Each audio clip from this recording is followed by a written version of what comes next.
Okay, council, I think we're ready to get started. Thank you, everyone, for attending.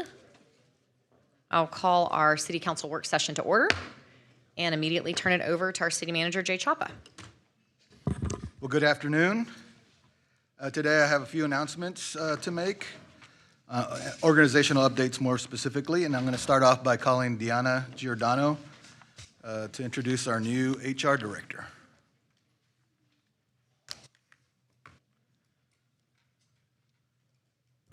Afternoon, Mayor and Council. It is an honor to introduce you to our next HR director, our newest HR director who started last Monday, Kristen Smith. She's known as an operational leader that's focused on advancing organizations using their greatest asset, our people. She'll do the same here in Fort Worth, but she's led a number of multiple projects that across the different HR areas and in industries that include aerospace, defense, healthcare, manufacturing, and of course, local government. Kristen joins us from City of Garland in her most recent employment activity, where she led the Human Resources, Civil Service, Risk Management, and the city's full-service employee health care facility. She's also led the Office of Fair Housing and Human Rights and served as an executive sponsor for City of Garland across several citywide initiatives. Kristen holds a master's degree in human resources management and a bachelor's degree in business administration. She's also certified as a human resource professional, and she's also a certified mediator. So she has a number of skill sets that really attracted us to her resume, but then she did phenomenal in the actual interview process. So she's excited to join Fort Worth, and she's currently shopping for her first pair of cowboy boots. But with that, I'll let Kristen give just a few words. Kristen? Good afternoon, Mayor and Council. One correction, I already have my cowboy boots. Anyway, just very excited to be here. Looking forward to continuing the work that Deanna has started in her tenure with HR and expanding that to look for, programs and projects that really support our organization and that are strategically aligned and fiscally sustainable. So looking forward to working and partnering with each of you. Thank you. Welcome, Kristen.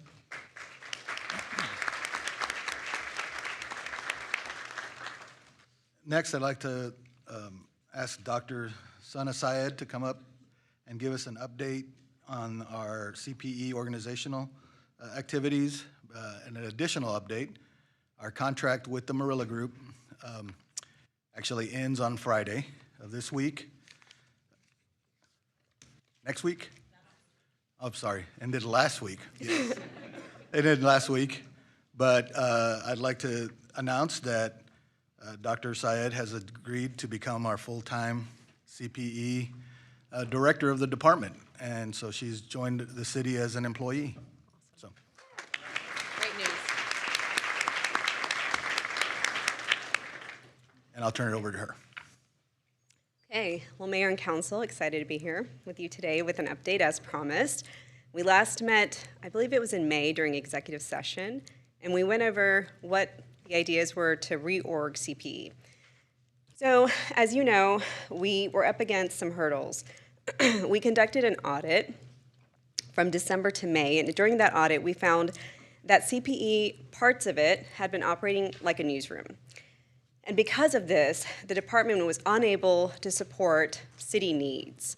So needs that needed to come from other departments, for example, we were backed up with things that needed to get done from a video standpoint or article standpoint, and it was basically clogging up our capacity. So we looked at this from a different angle, which is how could we potentially shift the direction and the strategy of what it is that we're trying to do from a comms perspective. Some elected officials, city leadership, and staff were concerned about crisis communication and continuity of operations.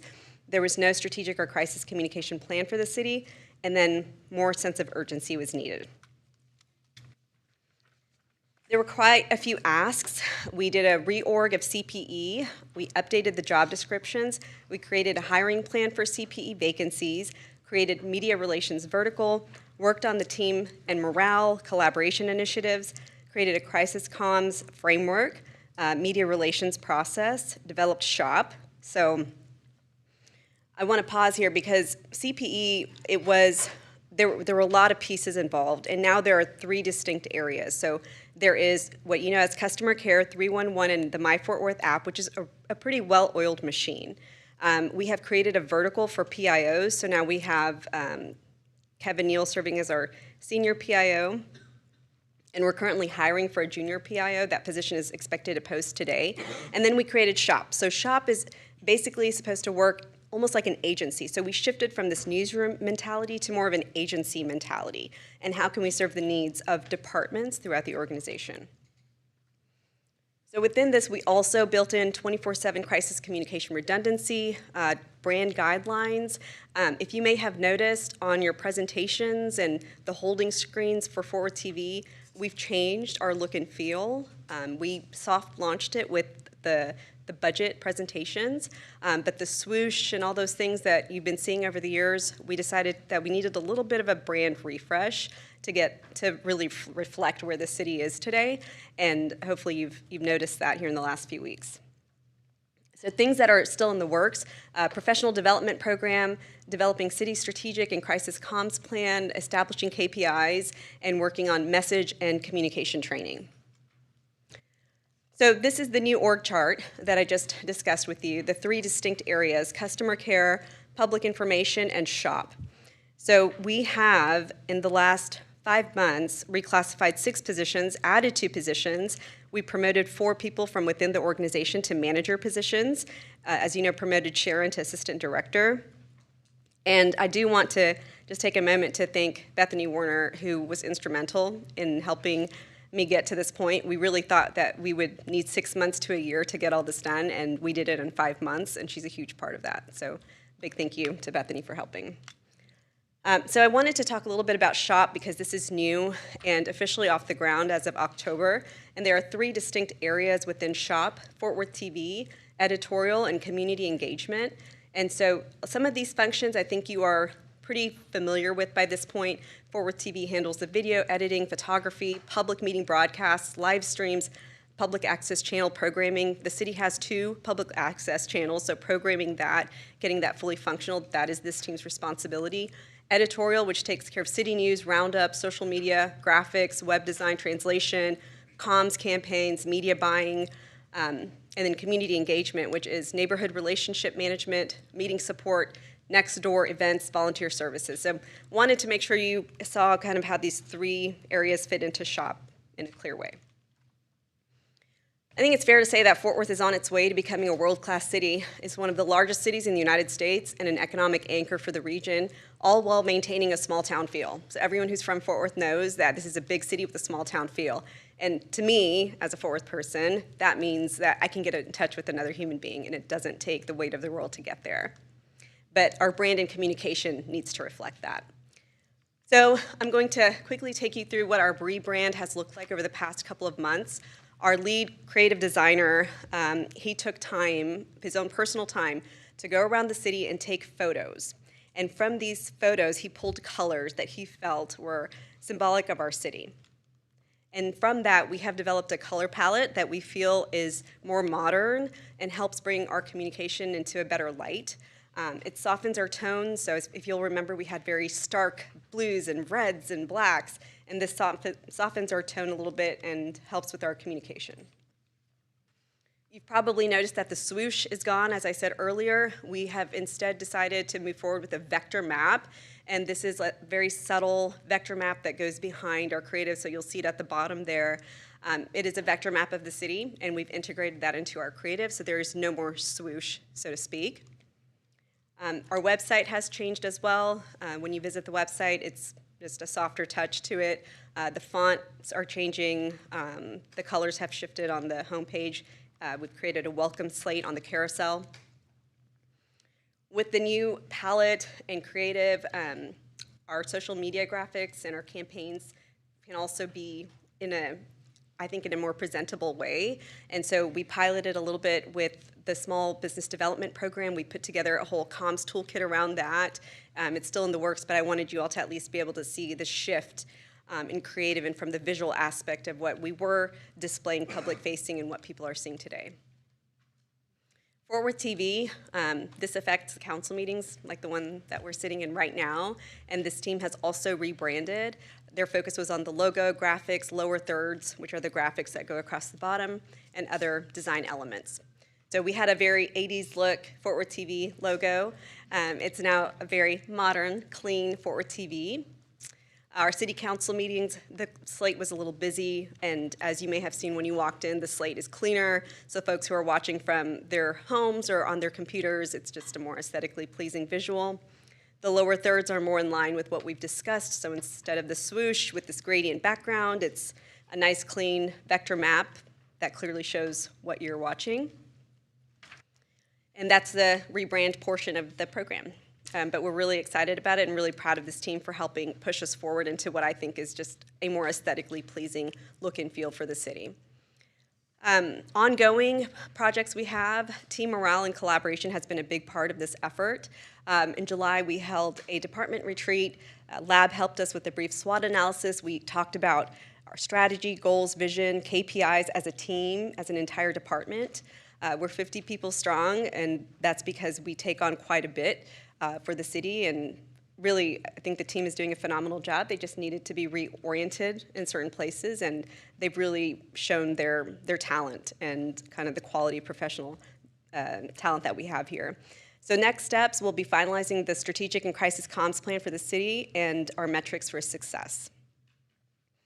And coming up, there are some positions that we'll be hiring for. So there's a multimedia specialist that we will be hiring, a public information officer. So the multimedia specialist, that position has posted. It's currently open. The PIO position should post later today. And the shop AD position, our goal is to have that posted by the end of the month. Our goal is to have all these positions in place by the end of this calendar year. One thing we'll be working on with Sunny's team, Chief Garcia and Chief Hill, will be the tabletop exercise going into FIFA World Cup, because there's quite a bit that we need to prepare for as a city. And so with all the pieces intact, we'll definitely keep you all posted on that. And then some council members had expressed interest in message and media comms training. So there's still some training left to be done with city council members, city leadership, and staff. With that, happy to Mayor, answer any I questions. just want to mention, since she was working through this as part of a contract, and all these changes were coming about, and they're actually, I see them as being very positive. Our response to getting communication information, all the information that was put together, and for instance, all the budget meetings, how all that was taken care of, worked seamlessly through the whole process. And one of the things that I saw is of the existing staff and how they were ready for a change. They were ready for more clear communication on their work, more specifically outline what they were doing, and I just kept getting feedback from the staff as a whole of how well everything was going and how encouraged they were and how excited they were for the overall program. So as we went forward, as you may know, Sana's from Fort Worth, and I thought it would be hard to find somebody that kind of put all this together and was putting it out that would be better for the position. And so I talked to her. She kind of gave me the stiff arm for a little while, and then finally came around and agreed to step in as an employee. So I'm excited about that. Welcome, Sana. Great job today. We appreciate you. I've enjoyed working with you and your team. You're doing a great job. And I agree, Bethany's pretty great. Appreciate you. Mayor, I have a couple of questions. Yes, Councilmember Nettles. Okay. I had a couple of questions. I wasn't prepared. I didn't see it on the agenda for this presentation. But I do want to ask, how do we plan to support each council office as it relates to media? It's a great question. So we will be treating council like a department, and similar to how we treat other departments and helping them with media inquiries and helping you get talking points together, we'll be available to you for all of that.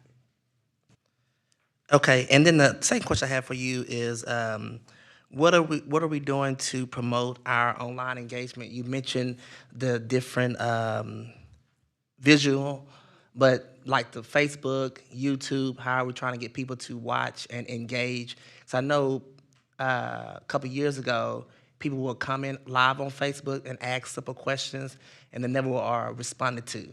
So is that something that we're looking to start or manage or anything like that? Yeah, it's a great question. Social media it's definitely a beast to tackle. Yeah. And our goal is to, if we are providing Facebook Live, for example, like we are streaming council meetings, for example. And so we were trying to figure this out with the attorney's office because we don't currently have the manpower to respond to comments during like a 3-4 hour council meeting in real time. But we are still providing the capacity for people to comment on our Facebook and social media pages, and we do have staff dedicated to responding to those comments. So that is very much still a part of the strategy, is making sure that we are up to date and current on social media strategy and posting and responding to people who are trying to talk to us through social media. Okay, thank you. Hey, Son, I just want to say thanks, congratulations. The communication has always been an issue, and I remember Mayor Parker, when we were staffers 8+ years ago, having this conversation about we have some good stories to tell. We don't do it the right way. So I'm glad we've had this evolution of this position, and what you've seen in the 6 months that you've been here is already worlds above where it stood before. So congratulations on that, and congratulations, and thanks for being a part of the team. Appreciate it. Thank you. Any other questions from staff? From council? Yes, Councilor Nettles? Jay, was this an appointment position, or did we do a search for this position? I just appointed her. Okay. Any other questions from council? No? Jay, keep going. Thank you. All right. Next, I'd like to have Dana Bergdorf come up and to kick off our United Way campaign. I'm sorry, Heart Walk. the Heart Walk. And then we'll get to United Way. Yes, to recognize Elaine Pierce for American Heart Walk. I skipped one. All right, thank you, Mayor and Council. I'm excited to actually get to report on 2 of our employee fundraisers that we do each year, and I'll start with the Heart Walk. So we participate in the Tarrant County Heart Walk supporting the American Heart Association, and I want to give a special thanks to Ellen Pierce, who's our health education specialist and prominent cheerleader for the Heart Walk.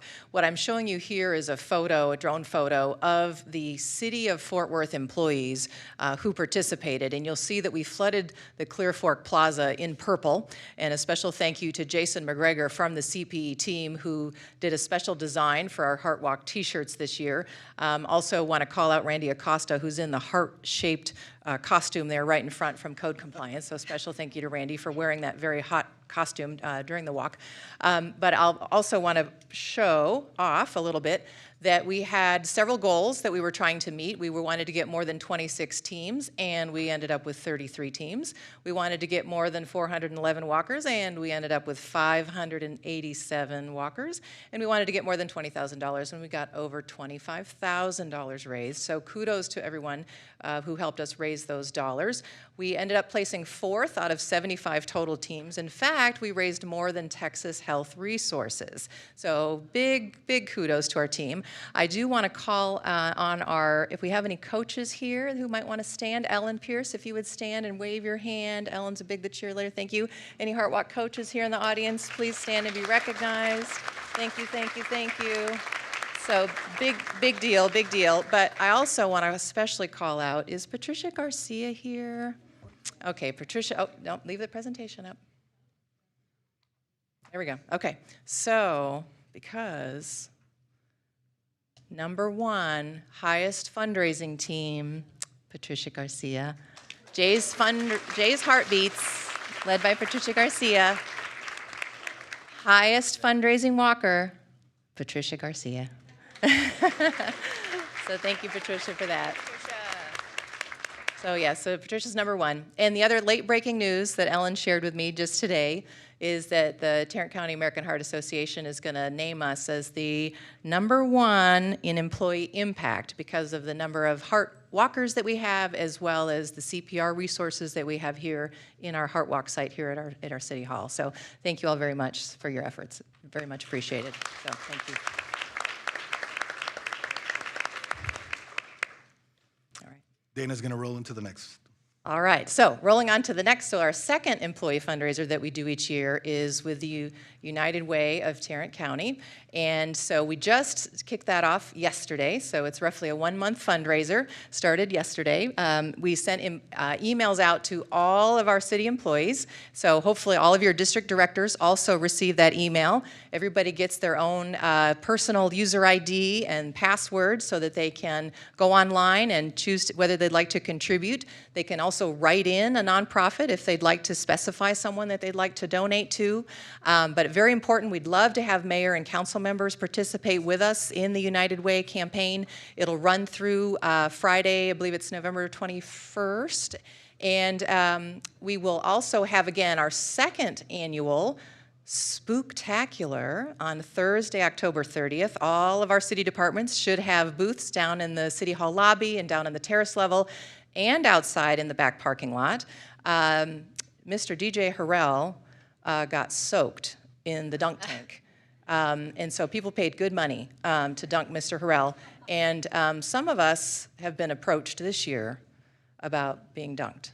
And so some of us might volunteer to get dunked in the tank. So we'll see. I might volunteer. It conflicts with the Texas Municipal League, so I don't know, Jess, I don't know, our hair, I just don't know if we're gonna be able to do it, so we'll see. But we do encourage you, it's a fun time, the folks get dressed up. But more importantly, I wanted to introduce to you Executive Director for the United Way of Tarrant County, Adam Powell. Very thrilled that he could be with us here today to say a few words. Mr. Powell. So Council and Mayor Parker, thank you for allowing me to be here. I usually start these things to inundate people with data around like maternal and mortality rates and childhood literacy, but it feels superfluous to this group, you guys know that. So I'm gonna tell you a quick story that may not feel related, but I promise you it is. So I am from Alabama. I got here as quickly as I could, and my dad was a police officer for 30 years. And my dad was a storyteller. And I mean that in two ways. One, he just told good stories, but two, they oftentimes weren't true storytelling, right? So I was about 5 years old, and he comes home, and he tells me he's been out hunting. And some of you have heard this story, so that'll tell you whether or not it's true or not. But he had been out hunting with his friend, and they come across this bear. And so my dad, prides himself on being a really tough man, dropped his weapon, and he's ready to fight this bear because he believes between he and his friend, they can take down this 500-pound grizzly. He looks up, preparing for battle, and now his friend, who's about 40 yards away, sprinting from this altercation. So he yells out to his friend, and he says, "Hey, don't you know you can't outrun a bear?" And those of you that have heard the story know the ending. He said, "I don't have to outrun the bear, I just have to outrun you." So I was 5 years old when I heard this story, and I'm pretty literal. I want to see my dad as a hero. I thought this was true. So I'm out telling all my friends. And then when I got to high school and realized that this story wasn't true, I asked my dad, I said, "Why would you tell me something so asinine and have me out telling the general public this story?" And what he told me is a message that I want to leave with folks here today. He said, "I told you that story because it represents the two types of people in the world, runners and fighters." He said the first are runners. So if you want to modernize that to today, we know who those folks are, right? Like, that's really not my problem. That's those folks' problem over there. Or, yeah, I've got money to do this, but maybe next year, now is not a good time, right? We call those folks runners.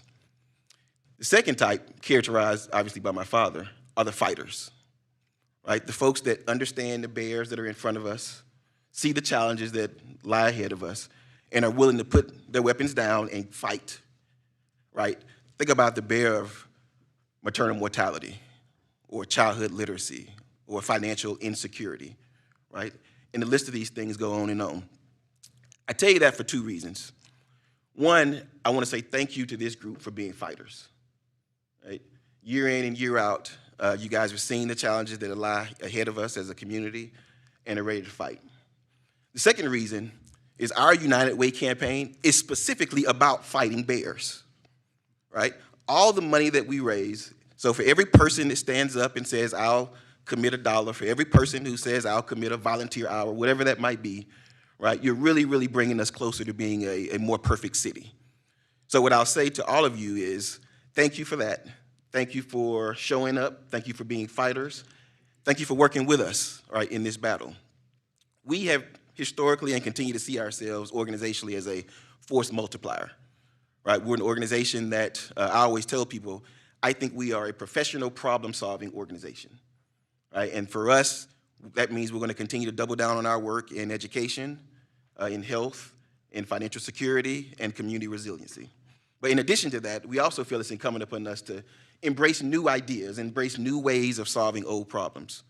So really thinking critically about what innovation looks like for us and being able to deploy that in a way that allows us to accelerate problem solving.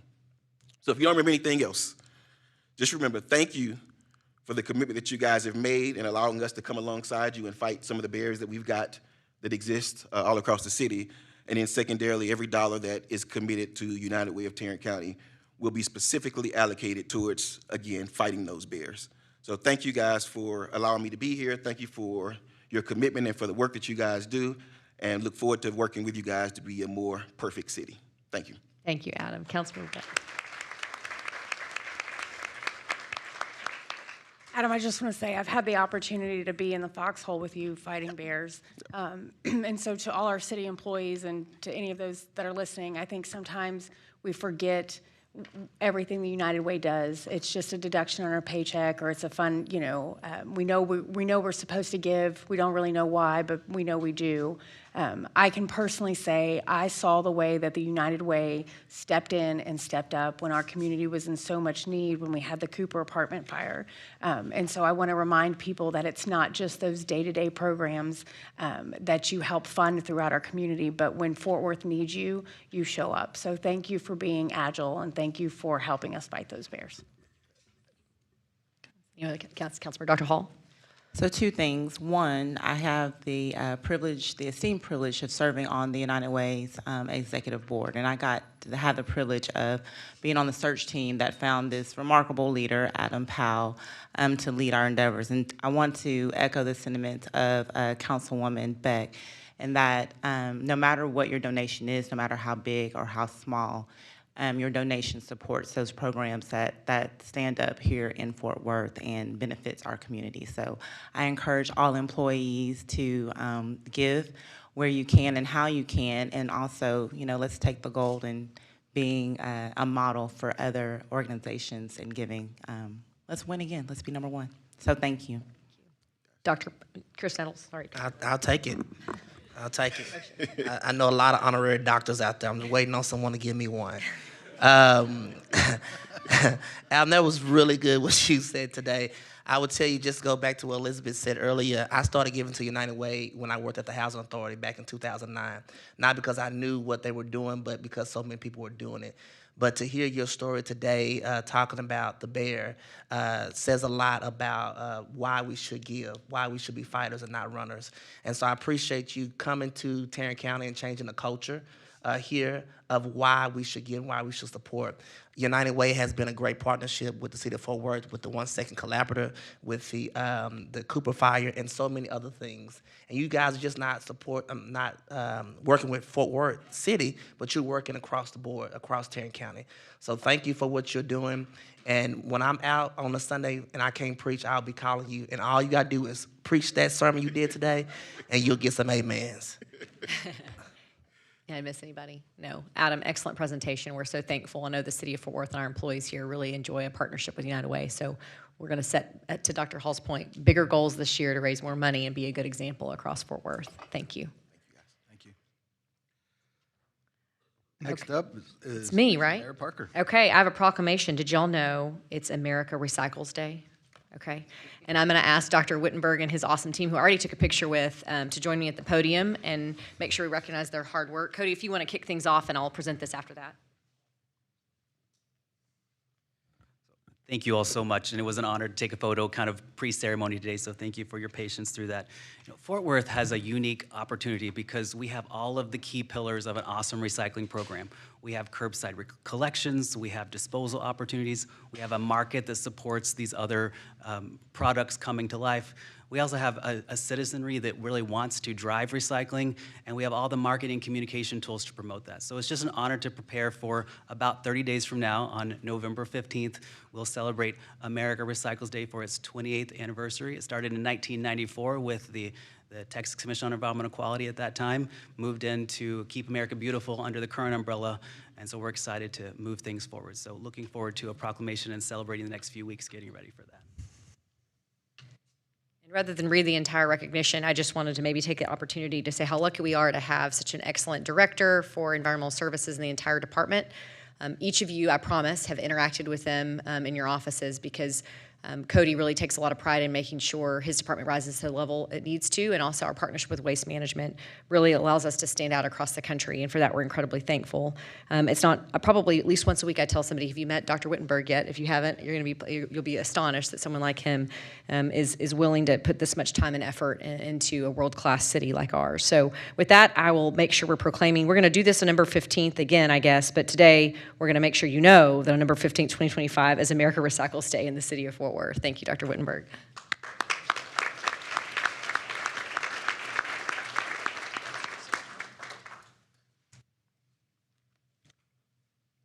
Next up, we have informal reports. I'll start with the first one, 25-0114. It is on the next phase of the 2026 debt plan. And Alex Loffer is here to answer any questions. None? Okay. Next up is a community partnership fund on the Riverside Arts District Heritage Mural. If there's any questions on that? Jay, I'd like to have an overview. Sure. Martha Collins is here to provide an overview. And as she comes up, if I'm not choppy, I just wanted to express my gratitude and give a huge shout out to Belinda Norris and Debbie Stein for their tireless efforts with the Riverside Art District. Their commitment has significantly contributed to creating a more vibrant and prosperous Six Points Urban Village, or otherwise known as Ray Street. So just thank you for all that you do. Ladies, if you'd like to stand, let us recognize you, please.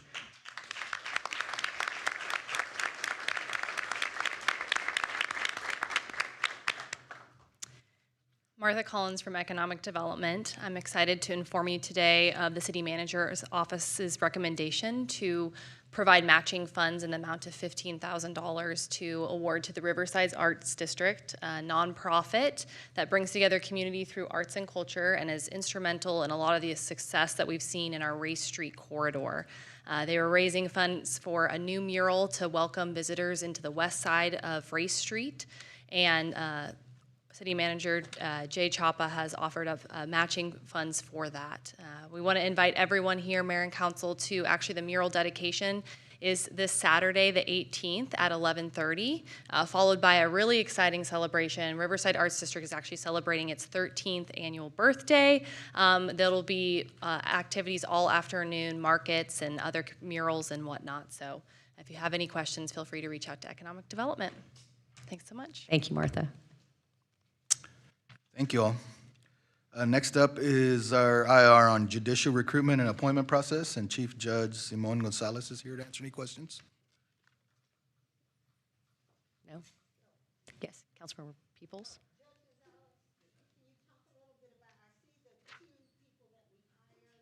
Can you push? Make sure you turn your mic on, Councilmember Peoples, thank you.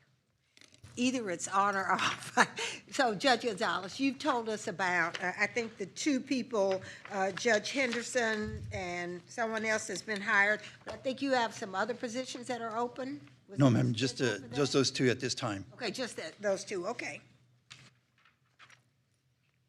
Then that was it? Okay. Okay. Thank you. Thank you, Judge. Next up is our litter control update, and Cody Wittenberg's here to answer any questions on that. Any questions for Dr. Wittenberg? Councilmember Beck? Hey, Cody.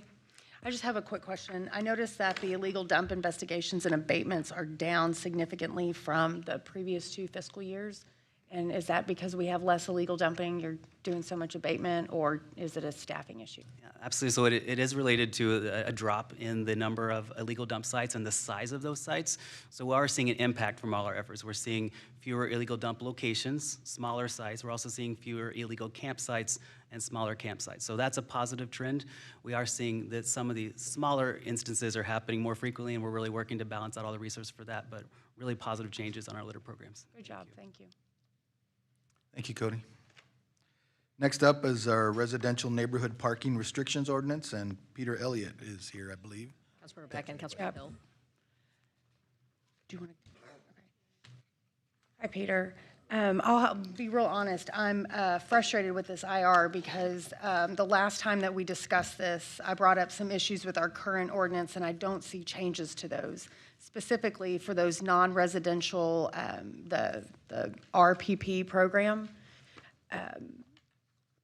We've already identified neighborhoods that we know are negatively impacted by parking generators that are adjacent to them. So we've got the list here: Will Rogers, TCU, UNT, Magnolia Historic District, and the Stockyards.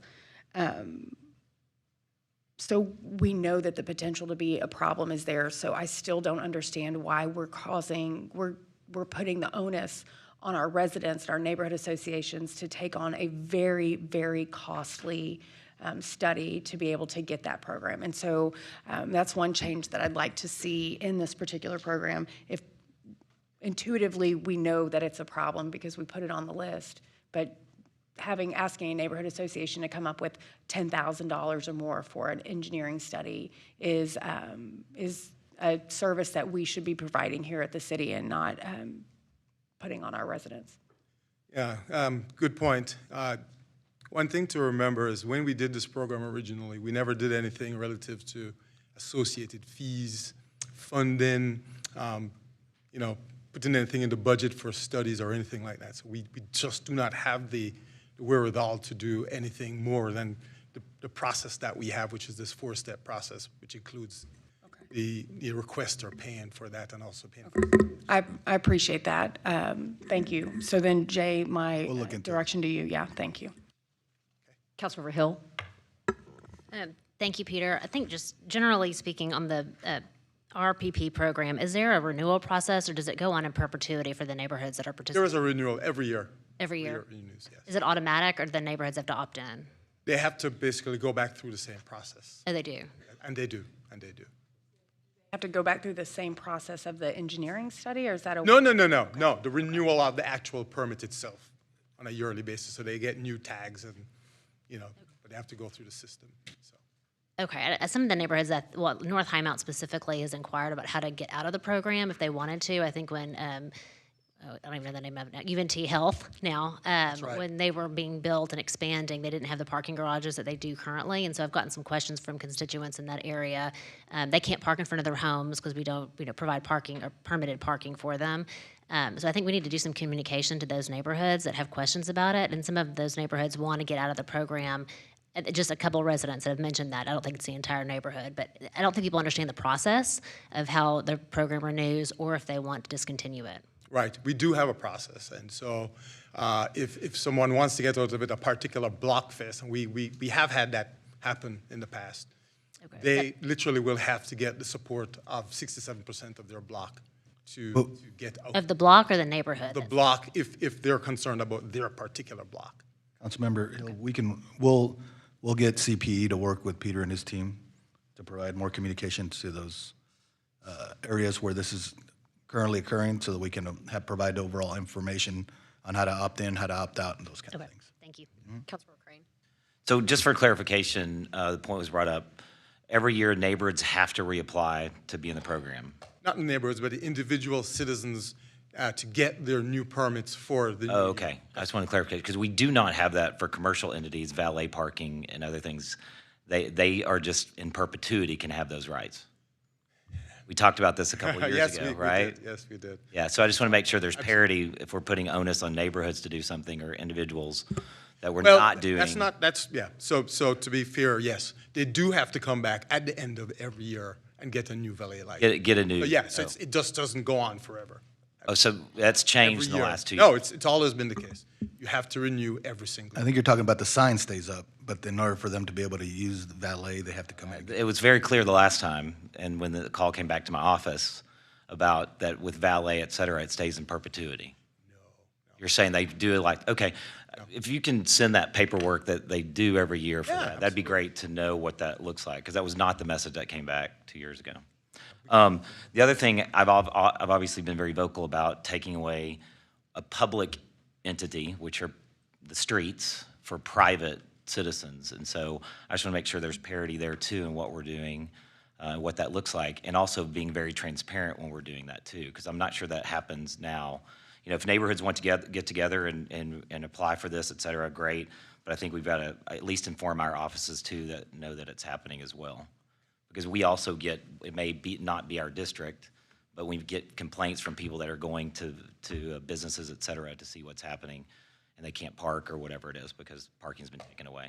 Please let us know. Okay, thank you. Thank you. Any other questions for Peter? No. Thank you, Peter. Okay, and the last item I have is that we have a special guest here today, our unofficial assistant city manager sitting at the end here, and Councilman Crane's going to introduce him. Hey, Ben, stand up. This is Ben Rustling, who's a 6th grader at McAnally Middle School out in Walsh, and who loves social studies, so he wanted to come spend a day looking and seeing what we do and the madness at City Hall. So thanks for being here. And I know there's some representatives of Walsh out here. I'll tell you that he's already told me he is a good citizen and follows the rules and is not one of those kids driving the golf carts around out there in Walsh. So, but Ben, thanks for coming to spend the day with us. Appreciate it. Good to see you, Ben. All right, Mayor, that's it. Okay. Council, any questions regarding changes in memberships or boards of commissions before our October 21st meeting? Any questions regarding significant zoning cases for October 21st?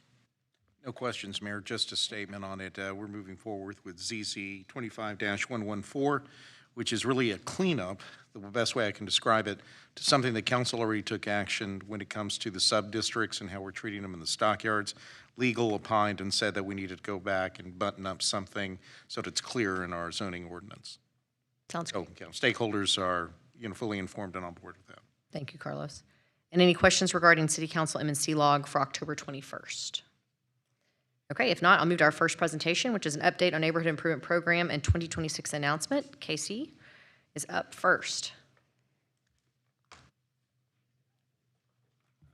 Hello, Casey Thomas, Neighborhood Services Director, and I am excited to be here today to provide an update on our Neighborhood Improvement Program and also to announce the new neighborhood for fiscal year 2026. Just an overview, I'm going to provide some general information about the Neighborhood Improvement Program. I will then transition to providing a quick update on our current neighborhood improvement areas, provide an update on an implementation consultant that you all approved us moving forward with a few months back. And then we'll transition into talking about the fiscal year 2026 neighborhood improvement announcement, the timeline, and then a couple of items policy-wise for you all to consider. So what is the Neighborhood Improvement Program? So the point of the Neighborhood Improvement Program is to put targeted capital in some of our underserved neighborhoods across the city with a focus on improving the safety of those neighborhoods as well as the condition of those neighborhoods. A couple of years back, it was agreed that we would move this to a 3-year timeline. So each neighborhood we would have funds that we would spend over the course of 3 years.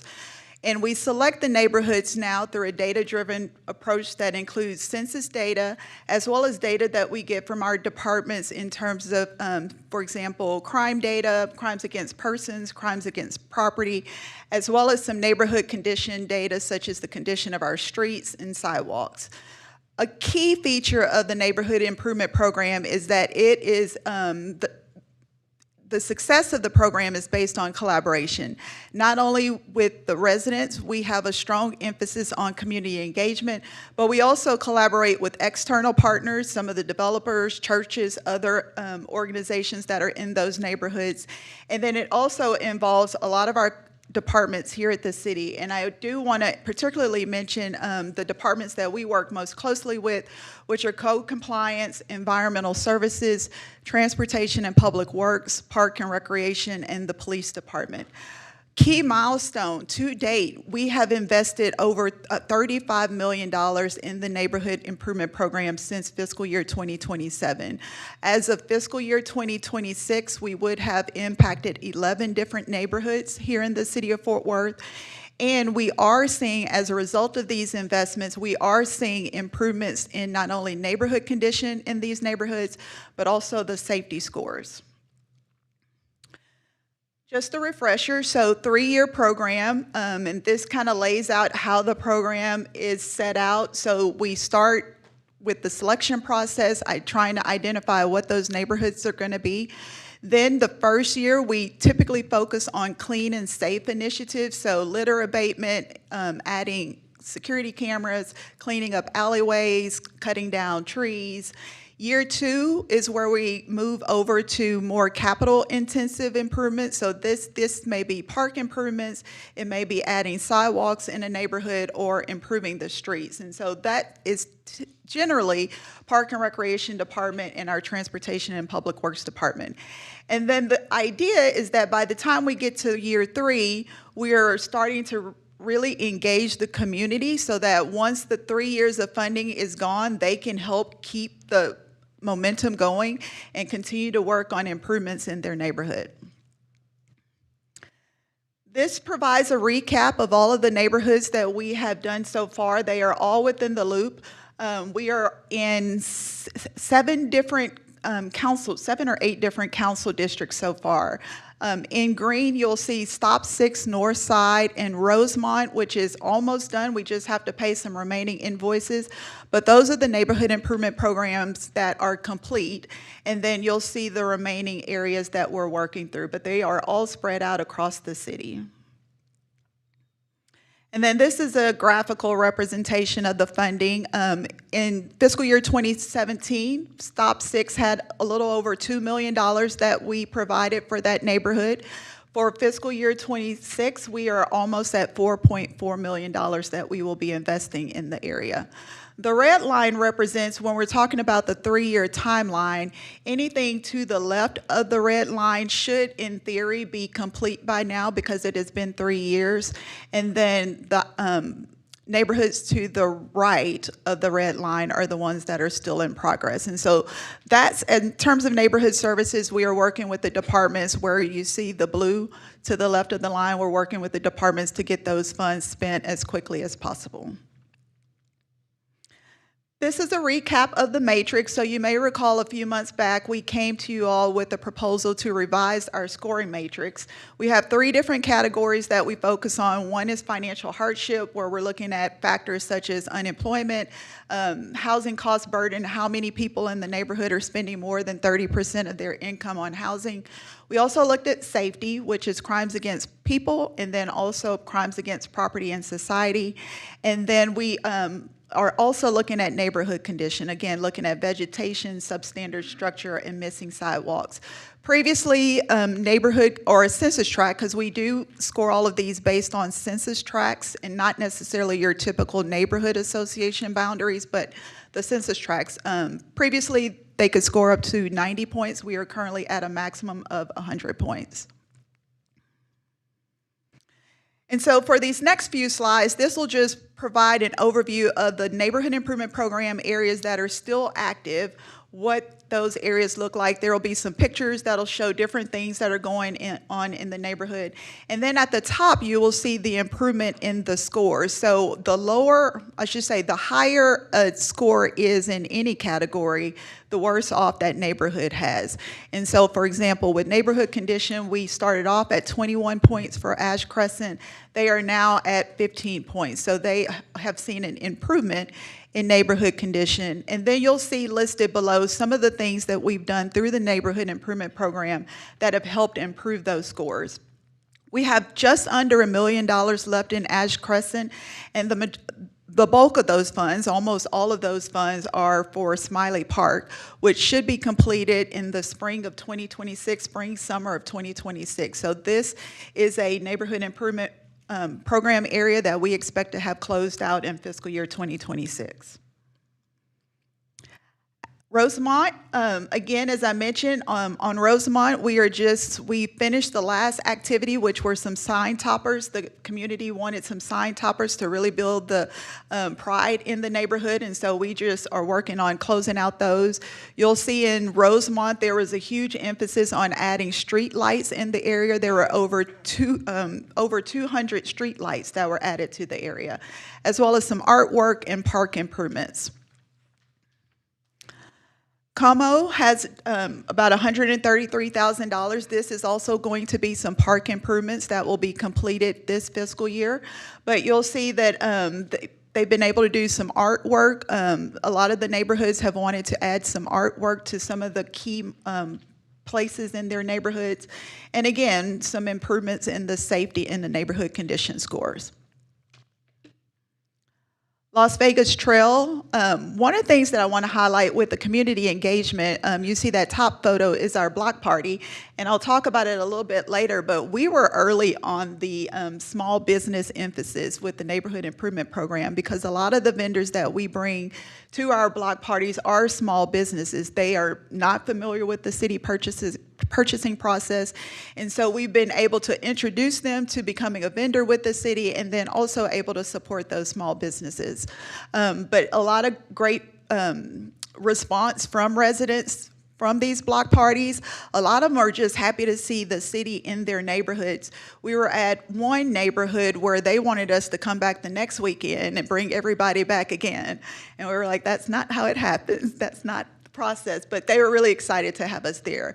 And again, all of our partner departments, they show up at these block parties and they are there from start to finish, as well as our council members whose district these neighborhoods are in. Historic Marine, so this is one where we are really kind of at the beginning.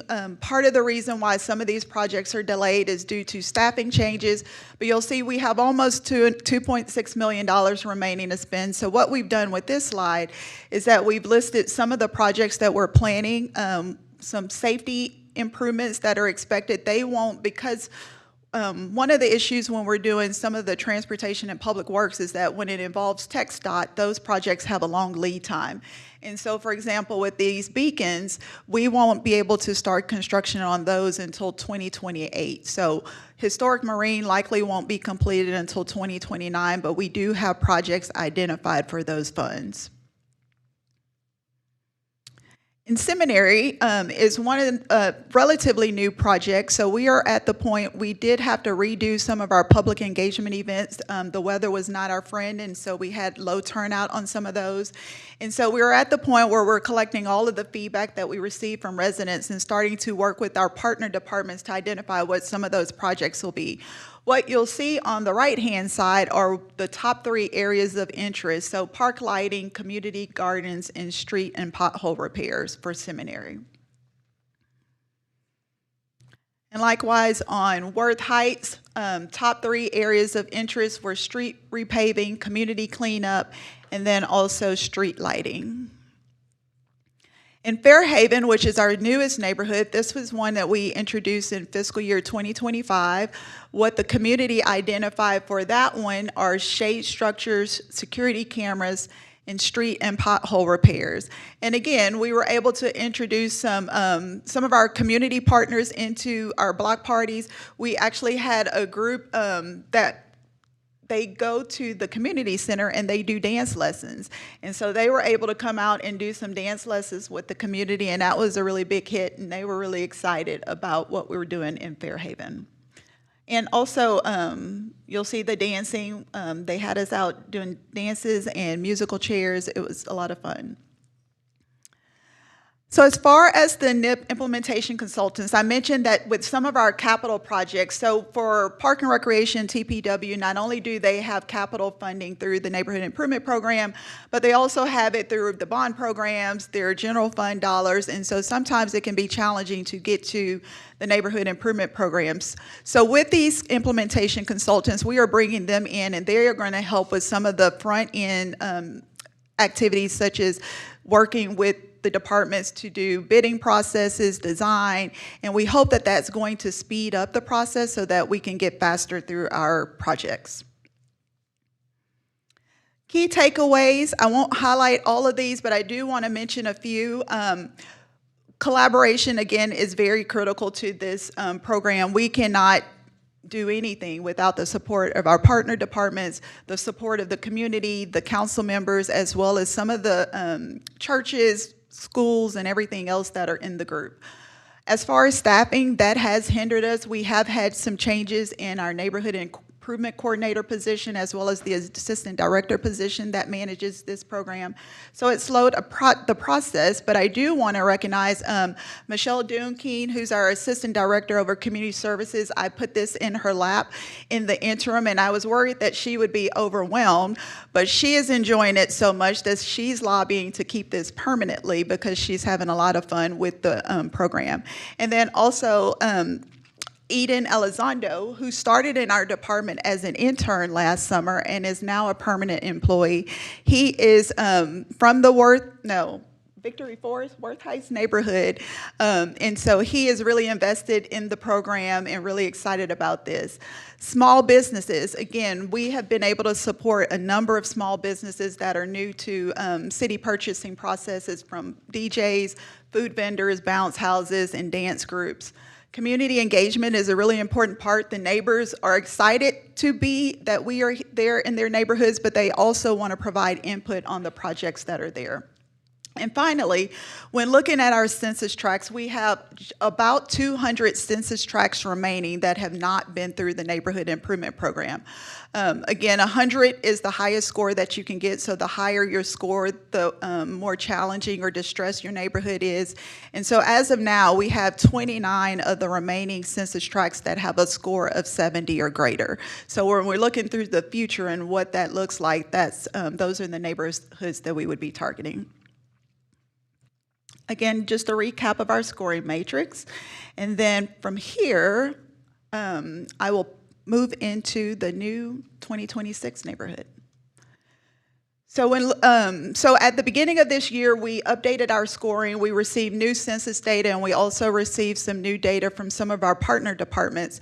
And so this is what it looks like. So the darker the purple, those are our more distressed neighborhoods. So this shows financial hardship in those different categories. So the neighborhoods that have fewer bachelor's degree is inverse relationship. The fewer bachelor's degrees, the more points they get. We also look at unemployment, density of family poverty, and then housing cost burden. And then that chart shows you of the census tracts that are remaining, those are the top 5 neighborhoods. So Morningside, Eastover, Post Oak Village, Meadow Creek, and Marine Creek. For the next category on safety, you see we have a lot more purple as it relates to the safety, but New Mitchell, Glenwood, Diamond Hill, Overton Ridge, and Butler Place are the top in that category. And when it comes to neighborhood condition, thankfully we don't have as much dark purple, but we do have a little purple, and it's a little bit more spread out across the city. But of those, when we're looking at missing sidewalks, substandard structures, and vegetation, the top 5 are Village Creek, Historic Carver Heights, Hanley, and then Central Northside. And this next slide will show all 3 categories together. The yellow areas are our current NIP areas.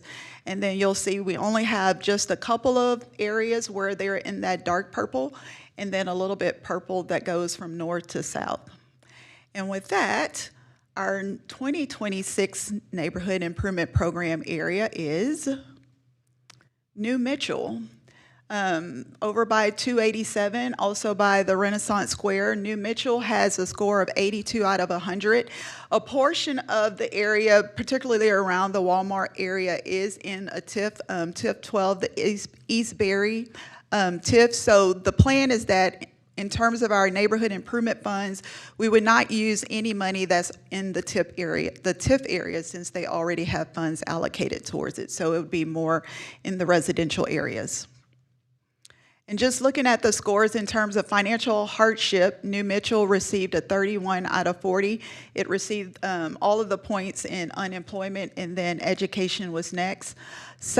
Neighborhood condition was 21 out of 30. It received all of the points in missing sidewalks, and then also substandard structure. On vegetation, not as much an issue, but you will see in terms of safety score, they did receive the maximum 30 out of 30. It is important to note, so they do have a big commercial area around Walmart, and so that could be driving some of the crimes in that area as well. just about New Mitchell, we have a few pictures that show in terms of what we can address, whether it's cleaning up areas, looking at cleaning up some of the alleys, cleaning up some of the vegetation. But it'll show you just a list of some of the key markers that are in the area. We have Cobb Park, Leadership Academy at Mitchell Boulevard. We have ACH Child and Family Services has a location in that area. We mentioned Renaissance Square, as well as the YMCA. And then if you look in the chart that shows New Mitchell's demographics compared to the city, you'll see that it's pretty stark differences, particularly on poverty rate. There are about 3 to 4, almost 3 times more poverty than the city of Fort Worth as a whole. And then we're looking at bachelor's degrees. You'll see it's a very small percentage of people in that area that have a bachelor's degree. In terms of timing, so when we're looking at the 3-year timeline, so year 1 is where we're going to be focusing on doing a bus tour, forming a stakeholder group that will include residents. We'll also start working on developing a project list. Hopefully our new neighborhood improvement coordinator will be on board by the end of December. Also within this year, I mentioned that we hope to close out Ash Crescent and Como this fiscal year. Going into year 2, we'll be looking to do more of our capital-intensive projects, more of our substantial projects. Year 1 is where we focus on clean and safe. We hope to close out Seminary, Worth Heights, and Fairhaven, which would be fiscal year 2027, and then announce our new neighborhood. And then year 3 and beyond, we're really looking at engaging the community so they can continue this work going out. We'll close out most of New Mitchell in year 3. Also, later on, I mean, it would probably be fiscal year 2029 due to the transportation improvements, but would be closing out Las Vegas Trail and then Historic Marine. As it relates to policy discussions, the 3-year timeline, initially the neighborhood improvement program started off, all the funds were spent in a year. Then we transitioned to the 3-year timeline. One of the things that we just want to highlight is that if we are in a neighborhood where there is a desire for a lot more capital intensive projects, whether it's street improvements, street lights, park improvements, we do want to make the council aware that those NIPs are going to take longer than 3 years, not only because it takes a long time to go through the bidding process, the RFP process, but if we're having to deal with TxDOT or other agencies having to acquire land for parks, that can take a long time. And then also as it relates to community engagement, I mentioned that community engagement has been a really big focus of the neighborhood improvement program, which is wonderful. We love it. We love getting the feedback from our residents. But one of the things that we've identified is that most of the activities that we do from neighborhood to neighborhood are pretty much the same. And so what we would like to do is to start off our new neighborhood improvement programs with a menu of items already that we know most NIPs will do, and focus that community engagement piece on just the large projects, our capital intensive projects. And that is all that I have. Thank you, Casey. Awesome update. Questions from council or comments? Councilmember Larsdorf and then Councilmember Peoples. So thank you for the information. On the bidding and the RFP process, is there a way within these NIPs to identify business owners that actually live in the community that could provide those services? Like I'd say identify them through those community meetings, you know, what businesses they own or they're a part of, that way they have more community buy-in, right? Is there a way that that could be incorporated? The quick answer is yes, and I would say we would probably work with our economic development team, their small business group, and start working to see what are some specific things that we can do to identify businesses in the area and let them know about this program. But that's something that we can work on. Thank you.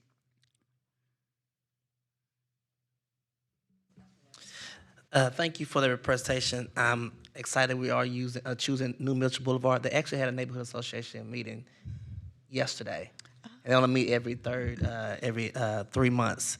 How will we be coordinating with the neighborhood association and information about this new project that's coming to them? Yes. So we usually have a couple of different methods that we use. One, we try to start with the council member's office. So after today, we'll be engaging the council member's office in order to identify like who are people in the area that we would want to work with. And then we also work with our community and public engagement team.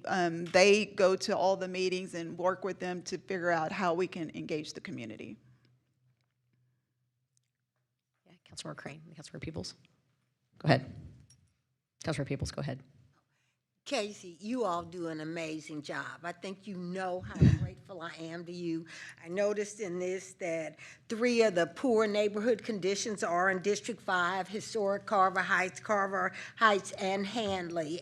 But I just want to tell you, your team does a wonderful job of doing work in the neighborhood, and I think I've sent you notes to let you know how grateful I am. Well, thank you. We appreciate it. I think that is one of the things about the people in our department is that we all love what we do. I was telling Dana, I really love my job. This is, even though I'm in multiple departments in the city, this is the first one where you can really impact residents on an individual level and really making some significant changes to neighborhoods.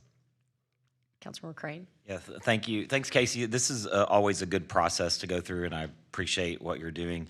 I feel like the 785 was the same number last year that was sitting unspent in Las Vegas Trail. So can I get a brief on that of what's still outstanding? I think there were some things allocated for, but just want to know what the holdup is in spending that. We can do that. And then the second thing, Jay, as we've discussed, I know as some of these criteria are put up there, maybe the neighborhoods don't meet all of the criteria, but there are still neighborhoods that need to be invested in, maybe missing sidewalks, et cetera. And I know you're going to explore that as maybe projects over the next year versus a whole neighborhood improvement program, but I'd support that effort to make sure that we're investing in those underinvested neighborhoods. And we keep a list too. There are several other neighborhoods who they aren't high on the list, but we do get a lot of requests from the residents, and that is kind of key. Like if you have a good group of residents who want to help the neighborhood, and so we have a list. As we have funding that becomes available, sometimes we'll see if there are opportunities to use whether it's CDBG funds in those neighborhoods, but we do track that as well. Councilmember Martinez. Thank you, Mayor.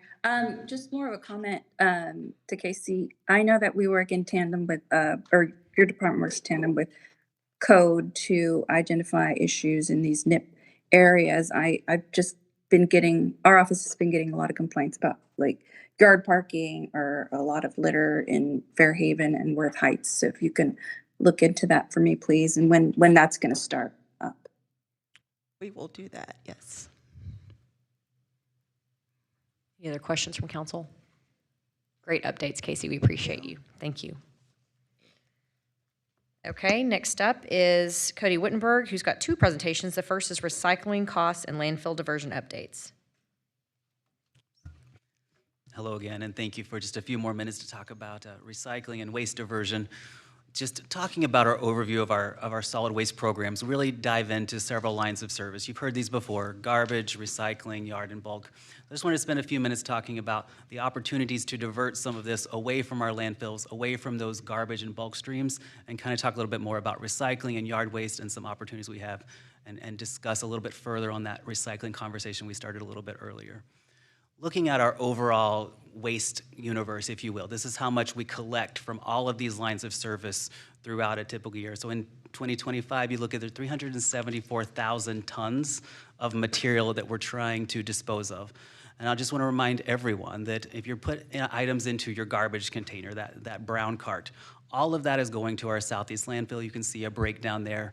And we noticed that about 18% of that could have been diverted away from the garbage, or away from the landfill, and put into recycling containers. If you talk about our bulk stream, again, this service is once per month on a weekly basis. You can see about how much we process there. Just as a reminder to everyone, if you mix your green waste or your bulk items, no one is separating that out, and all of that would go to a landfill if it's contaminated. But we want to try to maximize those efforts as much as possible. On the flip side, if you look at the blue carts or our green carts, if you use those, or maybe a paper bag, all of that is going to be diverted. So just a key reminder, recycling green waste is diverted away from landfills. Everything else is probably going to the landfill. just kind of a showcase of the universe. We are fortunate as a large city to have a lot of different components. You can kind of see our 4 drop-off stations, our ECC are critical to our success. We offer a lot of services, and these are the different points across the map of where these different materials will go if you're able to bring them to one of those, or we take it to our Southeast landfill, our C&D landfill, among others. Just a real highlight again, about 18%, that's around 47,000 tons of material, again, not going to a future use or a repurpose, but is going to the landfill that could have been redirected. So things like tree limbs in your bulk waste, things like cardboard boxes. Again, you see large cardboard boxes. If you're putting those in the bulk waste, again, there's someone separating that. That's all going to go into the landfill. So reduce, reuse, recycle, really continue to think about those waste streams as we move forward and really advance education. Tying into, we'll also talk about the economics on the next slide. So why recycle? We celebrated that today. We have incredible partners. We have incredible partners across the city. We have credible partners in the waste industry like Waste Management, Republic Services, and other haulers throughout the universe. And we really appreciate all of their efforts. Here you can see some of the critical reasons of why we really want to promote recycling in the community. But aside from the feel-good components, the sustainability components, it's also more economically sensible to recycle. This conversation came up at a committee meeting, and just to highlight this, in September of 2025, we look at about $24 per ton to go to a landfill, about $12.13, everything included to recycle. So there's a net financial benefit of about $11.87 per ton as of that month. To showcase a little bit more, sometimes this conversation comes up around recycling. Sometimes, if you look back at 2021, the markets, much like the stock market or other markets, the commodities for recycling sometimes are generating revenue. So you see that blue curve there. That's whenever we are making money, not just the benefit from recycling, but we're also generating a revenue from the sale of those materials. We haven't seen that flux in the market most recently, but even in that gray area where the curve is down, we're still getting the benefit from that net overall cost recovery, if you will. So highlight again, commodities are going to fluctuate, and even when recycling markets are down and we're not producing that revenue, it still remains true that it's more cost effective than going to the landfill. Just another highlight on recycling, we talked about that 18% could have gone into the recycling container from your garbage can. The reverse is also true. We're seeing for 2 years as we've done audits, we're seeing about a 27% contamination rate in recycling. So there's materials that we would love to recycle. Sometimes we call that wish cycling, but there's things that should not go into your recycling container as much as we wish that they would, right? So Wish cycle. That's a new word for you. So we don't want to wish cycle, but we do want to recycle correctly. And I feel like you're talking directly to me, Cody. No. It's okay. So we want to try to promote recycling as much as possible, and we want to reduce that contamination rate. All that material, if it's overly contaminated, it has to take a pit stop at the recycling facility and then go on to the landfill anyway. So we don't want to put that burden on our recycling facilities. More about that in just a few moments. So our goal is really a 10%. Go ahead, sir. Yes. So Cody, I was just going to ask if you could give us a list of, or a few anecdotal answers to what are the most often wish cycling. So, I say we will do a tour of the new MRF, which you'll see soon, and also our current MRF as well with Republic Services. Both MRFs in Fort Worth have the same conversation about contamination and items. So I would say things that we call tanglers. This is like your garden hoses, water hoses, your Christmas lights, all of these things. We wish they could be recycled. You can't put those in your recycling. Sorry about that. Yeah, so we have some unique items. A lot of people think clothing and other items that you would take to a drop station or what have you. Those items, while those textiles could be recycled with some markets, they don't belong in your blue cart. They don't belong at the recycling. They cause issues with the machinery. Individuals have to separate all of that out, and if it's too much, it has to go into the landfill. So anything that's dirty, food waste, those types of things cannot go into your recycling facility. And just anything that's really heavily soiled or really dirty. We see diapers, for example, being put in recycling bins, and that's not something that and I hate to bring it up, but it's a true issue that we see frequently. So things to think about as we're promoting better recycling and a higher level of recycling moving forward. Thank you. Just a couple more slides on this topic. We'll keep moving. So again, that 27%, we're trying to move away from that contamination rate, really promote proper recycling. And if I say when in doubt, leave it out, right?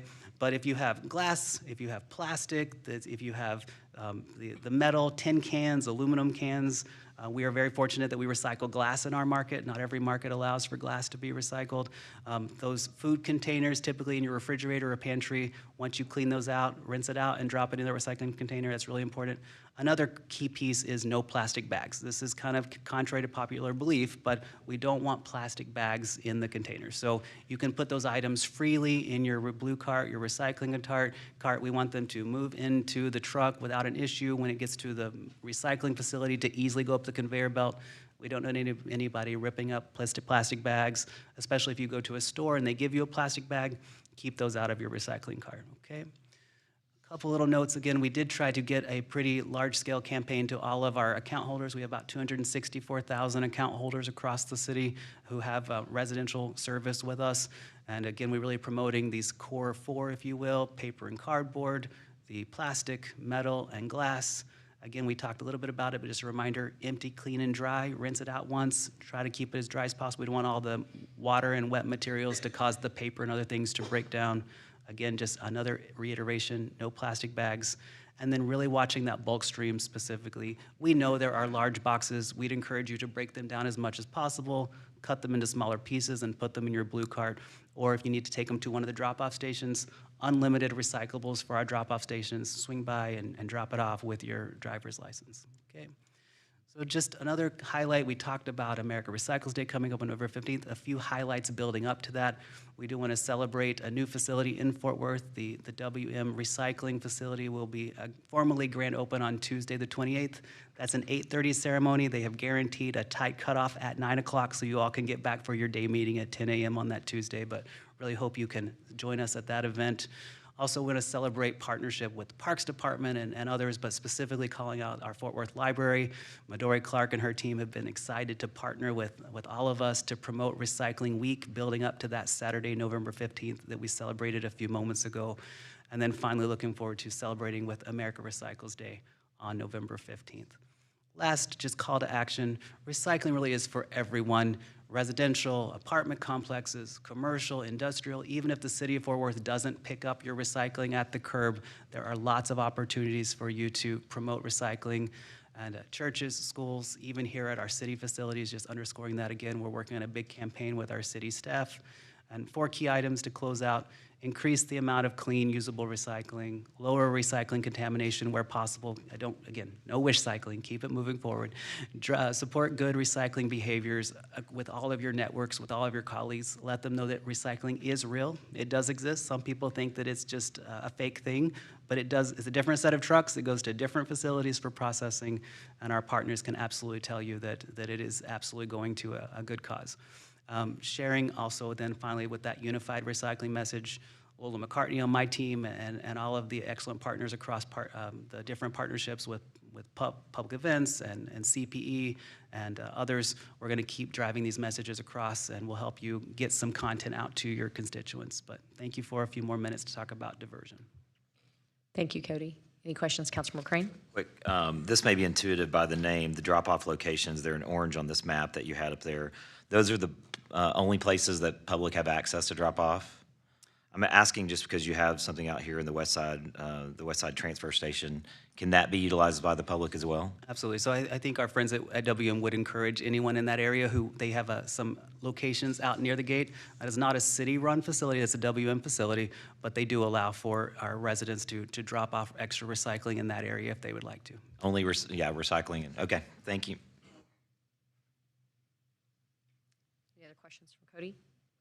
Keep going, Cody. All right, so we've got a trash talk doubleheader today, so thank you. All right, so moving into long-term waste disposal, strategic planning, and future options. Of course, as we just talked about diversion, we also have to talk about our landfill and some other assets we have across our network. So in this one, I'm going to focus on our solid waste fund, which we talked about a lot during our budget development, a little bit about our Southeast landfill, and then how we're planning for the future to support our solid waste programs and networks. So just as a reminder, our solid waste fund is the key fund that we utilize. Again, this is an enterprise fund, the revenue coming in to support the expenses going out. We provide those collection services across all 4 lines. We have our Southeast landfill operations. Again, as Councilmember Crane mentioned, our 4 drop-off locations, as well as our environmental collection center. We provide dead animal collection throughout the entire community. Our pedestrian street cans in some areas are serviced by the city, if not with a pit or others. And then we have a transfer out for the compliance side of that. So some money goes to code compliance for the services provided. The punchline is we provide a lot of services through solid waste, and many communities look to us as a shining example and want to know how we're doing things. So really proud of all the amazing partners and teams we have. We do focus on 4 guiding principles anytime we're making decisions about our solid waste fund. So exceptional customer service, best value for our residents, trying to keep our costs low, creating and maintaining a clean and attractive city. We want to manage solid waste so it's not contributing to litter or illegal dumping or other things like that. And we want to preserve our landfill life and promote diversion, as we mentioned a few minutes ago, as much as we can. These are pretty consistent with all of our decision making. We talk about our 26 budget. We did sort of start the conversation that we know our landfill is going to close in about 11 years, and we have to start balancing the fund solvency to provide long-term solutions and start saving some money for those. We had our increase with our rates for the first time in about 20 years this year, and we'll look to see how that moves forward over the next several years. Talking a little bit more about our Southeast landfill, it was permitted in 1976. In about 11 years, after about 60 years of life, we know it's going to fill up and reach its capacity, and we have to start planning for the future. We know that Republic Services is going to continue to provide the operations of that landfill through that end of life and into closure and post-closure. So now we get to start really developing some long-range plans. Just to give you some high-level landfill economics, if you will, this is why we have to prepare for the future. You'll see that the blue, if you just oriented you with the chart, anything above the line, these would be our expenses. Anything below the line, kind of an accounting perspective, this would be our revenues. And as you know, over the summer, we were able to secure the landfill gas component, so that's where that green color comes in under the line after the landfill closes. But the punchline is, as we move away from having a landfill, and we know that that will close at some point, as long as the city owns the landfill, that Southeast landfill rent and those surcharges, that is revenue coming to us in addition to that new landfill gas that we will see soon. But after that closes, you'll see that we may have to go a little bit further. So you'll see that lighter blue color after 2037 starts to go up a little bit. This is where our expenses are going to increase a little bit, and you'll see that some of those revenues fall off if we're not owning a landfill as it was in this particular scenario, okay? Moving into long-range planning, of course, we are really focusing on 3 core objectives. We are trying to close that gap again between our rates and our cost to provide services. So that's where we continue those conversations with partners and our analysts across our Fort Worth lab and others to really develop those models. Looking into long-range collection and disposal strategies, we want to make sure we have a good balance. As I showed you on that map, we have transfer stations, we have landfills across the region, we have recycling centers and drop-off stations and others. And it's not just an issue with Fort Worth, it's actually every city has to deal with these types of long-range problems. The third objective, as we lean into Fort Worth's model and where we're headed, is just we need a capital plan to support whatever those infrastructure plans look like. So we are taking all of these options into account as we move forward. Last couple of slides, as we really develop this process over the next 6 months, we really are working with an interdepartmental work group to support a plan development for long range. We've engaged with our key partner is Burns & McDonnell engineering firm, really as a strategy partner to really work through all of this. We want to incorporate dialogue with our stakeholders and other solid waste providers. We have a whole host of across our universe. Number 4, you can see we really want to also focus on that regional concept. How does Fort Worth and our landfills and our infrastructure play into a regional conversation? And then we really want to define those strategies again for our recycling facilities, for our transfer stations. What does our network of landfills across the region look like? And how is Fort Worth a leader in this space? So just another highlight, a different way to look at it. We're having 4 key areas of focus. Multi-departmental work group, ratepayers and community input is critical to this process. Having intimate conversations with our different race providers and understanding everything that they bring to the table. And then also making sure that we leverage our partners with other cities, counties, and regional and state partnerships across the board. So just in closing, before questions, we are looking about a 6-month process to go through all of these different levels of conversations and dialogue and really develop a concrete plan moving forward. we'll be back with council to ask for an increase with Burns and Mac to really support those third-party professional services. We hope to complete those objectives by March or April, and then be back to you in the spring with hopefully a more refined plan. So happy to take any questions. Questions from council? I'll start one, Cody, on your long-range planning process slide related to regional efforts, especially in cooperation with COG. What does that look like right now in your conversations with other municipalities across the area? Is there a possibility to do something together? Yeah, I think there absolutely is a possibility, and obviously the what we call the western region of the North Central Tax Governments, they did a lot of work up through 2021, early 2022 to kind of talk about some of the challenges that we were facing. Some of those dialogues need to be restored, and we have probably new players in these different markets with other cities and counties, but we're hoping to leverage all those relationships that we built through various intergovernmental conversations and bring those forward. And this may be something we can talk about more in the spring, but I'm just curious, with your expertise, are we at the cusp of any kind of innovation around landfill technology, or are we kind of where we're going to be now as we make this decision before our landfill Absolutely. I think as we move forward, we want to have a very open mind to any of the different disposal options that are out there. What we typically find is from an economic standpoint, landfills are still one of the cheapest options, if you will, to provide for long-range disposal options. But we have not set any decision-making around those. We're going to be looking at all the different aspects, all the different economics related to each of those solutions, and working with all of our partners. We hope we can come back with some really sound solutions moving forward. And last question, I'll turn to council members. Is the state of Texas looking at this closely, in your opinion? Is this something we need to elevate through the legislative process to make sure as a state we're tackling the challenges that are going to be facing a fast-growing state like ours? You know, I'd say what I've seen so far is that most of the local jurisdictions or the regions are really left to lead these conversations directly, and I think that each independent municipality is really left to develop their own long-range strategies. But there could be some conversations around it if we wanted to advance those. Okay, thank you. Questions or comments from council? No. Councilmember Hill? Cody, thank you so much for this. And just to cut to the chase, I think these conversations with other partners, I mean, I know it's a geographic issue, population issue. Do you have a short list of areas throughout North Texas that you will look at? So I think, I'm not asking you to name them, but I'm just more of...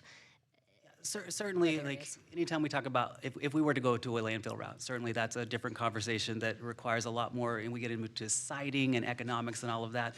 And I think if we get there, there's always options, but we have to go again with our partners and see what areas we can consider.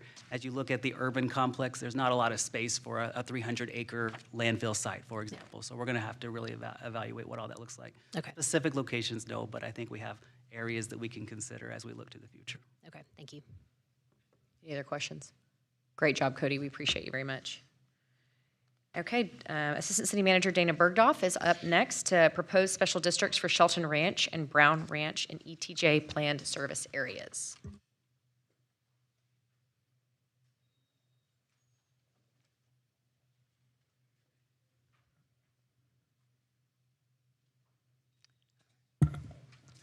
Thank you, Mayor and council members. I was before you, I believe it was back in May, talking about special districts in our ETJ, particularly along Bonds Ranch Road and Peden Road up in far northwest Fort Worth. Today I'm bringing you two more development proposals, also one in far northwest and one in far west Fort Worth, known as Shelton Ranch and Brown Ranch. So we're going to review the special districts and talk about some next steps. But what I'm showing you on the map here, you'll see a portion of our city limits. What you'll see in the pale yellow is our ETJ. In the bright blue are our planned service areas. These are areas within our ETJ that are designated for consideration for potential annexation or at least service, particularly with water and sewer service. Most of these areas are within our water CCN, meaning these are areas that we're obligated to serve. We both have the right and the obligation to serve with our water utility. And then with the red outline, these are special districts that have been created over the years. They may be municipal utility districts, water control improvement districts, freshwater supply districts, and in one case, we actually have a Tarrant County created capital public improvement district. So all of these districts created to help, in many cases, developers provide capital infrastructure to support development. So special utility districts are political subdivisions, so we want to think about their creation very carefully. They do provide, as I mentioned, infrastructure, water, sewer, drainage, streets, and other municipal services within a specific boundary. The Texas Water Code generally governs their creation, and they've evolved. In some cases, they were often used in more rural areas where there was not a water provider, like the city of Fort Worth, but now they're often used to create master planned communities with urban densities just outside of municipal control. So we've had them at least since the probably early to mid 2000s that I'm familiar with.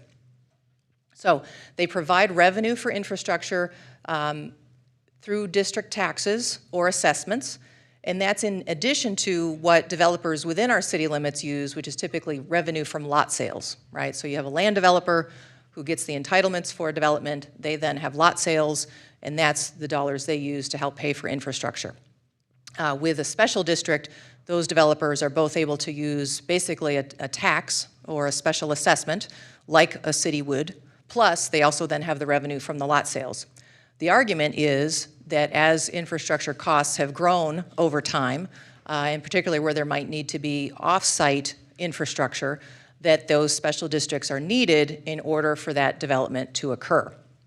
So the developers are obtain city water and sewer to support that urban development. And again, when they're in our water CCN boundary, we're obligated to provide that water service. And we want to provide sewer where we provide water. And then the owners in those boundaries, within those special districts, they do not pay city property taxes for, say, 20 to 30 years while those special districts are paying off the debt for the infrastructure that those special districts are paying for through their own debt that they issue.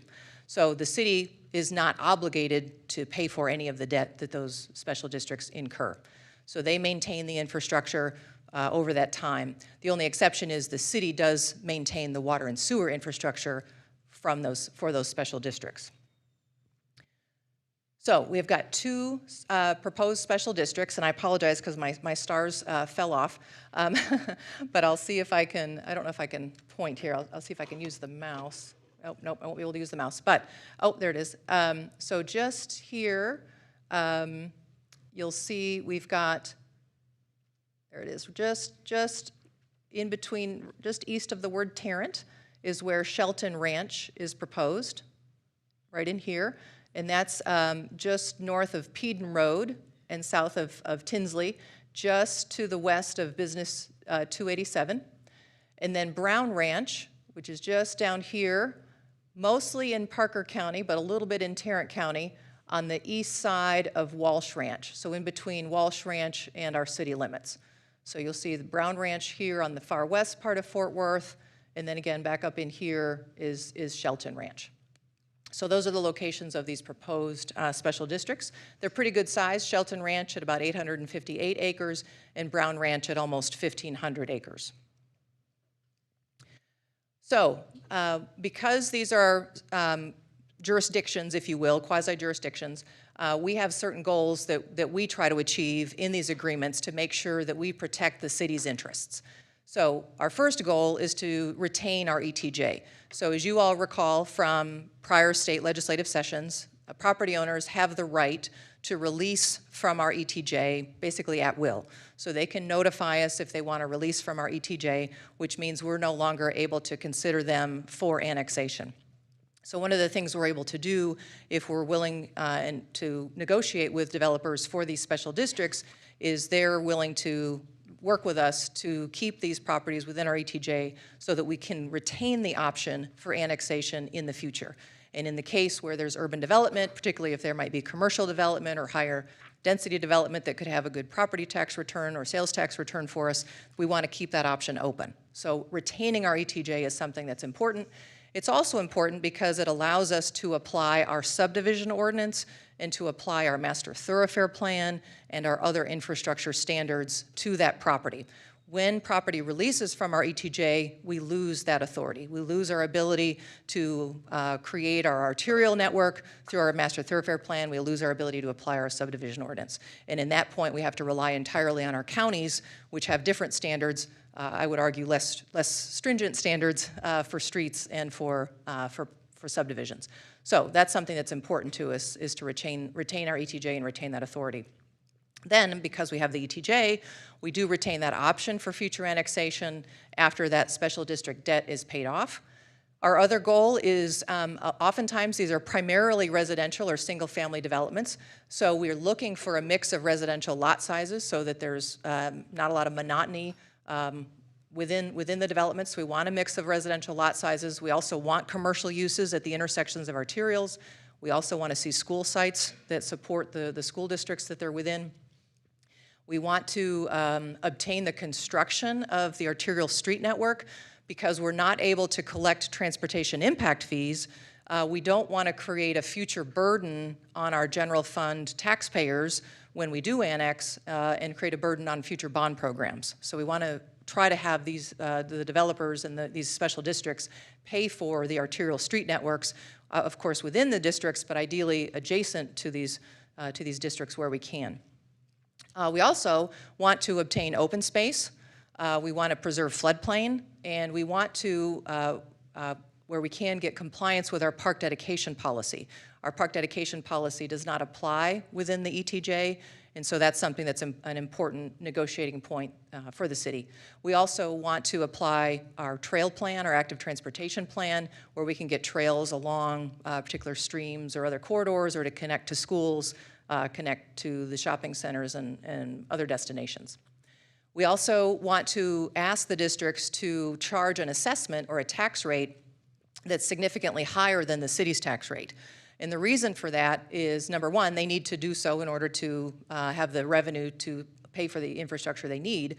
But also, we want them to have a capital replacement reserve, because again, if we're not annexing for 20, 30, 40 years, that infrastructure, whether it's streets, streetlights, drainage systems, parks, they might need to have capital replacement over that time period. We also want a reserve in place so that when we annex, we have those dollars available to make capital replacements that we might need to at the time of annexation.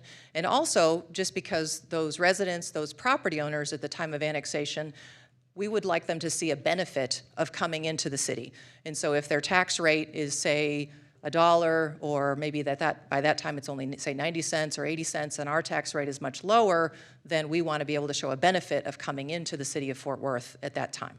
So that's one of the discussion points. And then lastly, these special districts have eminent domain authority, again, because they're like another jurisdiction.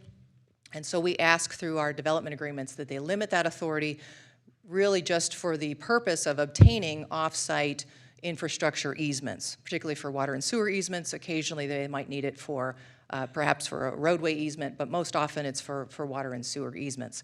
And so in some cases, we also, we can work with them if they need eminent domain authority from an adjacent property owner. For some other kind of facility, we will work with them to try to negotiate so that they don't have to use eminent domain. But that's where we ask them to only use that authority for that infrastructure purpose. And then lastly, we also, many of these districts have the ability, like the city does, to potentially expand our city limits. They have the ability to expand their district boundaries and to grow. And we would want to limit their ability to expand without our consent. So we want them to require our consent in order to expand. So Shelton Ranch, so again, this is the one up far north, just north of Peden Road, just west of Business 287. This is north of some of the other special districts that we've already consented to create. And again, you may recall Sheelan Estates at Eagle Mountain. That was a Tarrant County capital PID. We then had PMB with a freshwater supply district, and then Green Brick had another freshwater supply district. And so this is also Green Brick is the developer for Shelton Ranch. This is just south of Tinsley Park. Tinsley is the community park that we purchased, almost 300 acres just to the north. You'll see on the left, their original concept was fairly general, had quite a lot of single family proposed with some multifamily on the east next to the, closer to the industrial on the east. We then came back and asked for commercial at the intersections of the arterials, and we also asked for a greater mix of lot sizes and lot types, some detached townhomes. They've added the school sites. They added more open space and trails. There's about, when you take all together, the easements, the private and public open space, the floodplain, I think it's roughly about 25% open space, if you will. Again, not all publicly accessible open space, but generally open.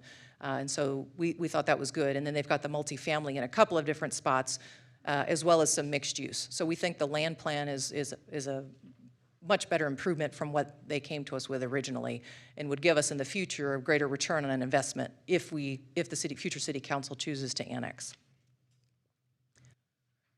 And then second is Brown Ranch. So this is far west. You'll see, it may be a little bit hard to see, but there's a dashed line that runs north-south on the very eastern right side, which is where the Tarrant County-Parker County line is. Here, Brown Ranch, again, is just in between Walsh Ranch on the west, the portion of Walsh Ranch that has not been annexed into our city limits yet, and then to the east a little bit further is our current city limits. This is almost 1,500 acres, quite large.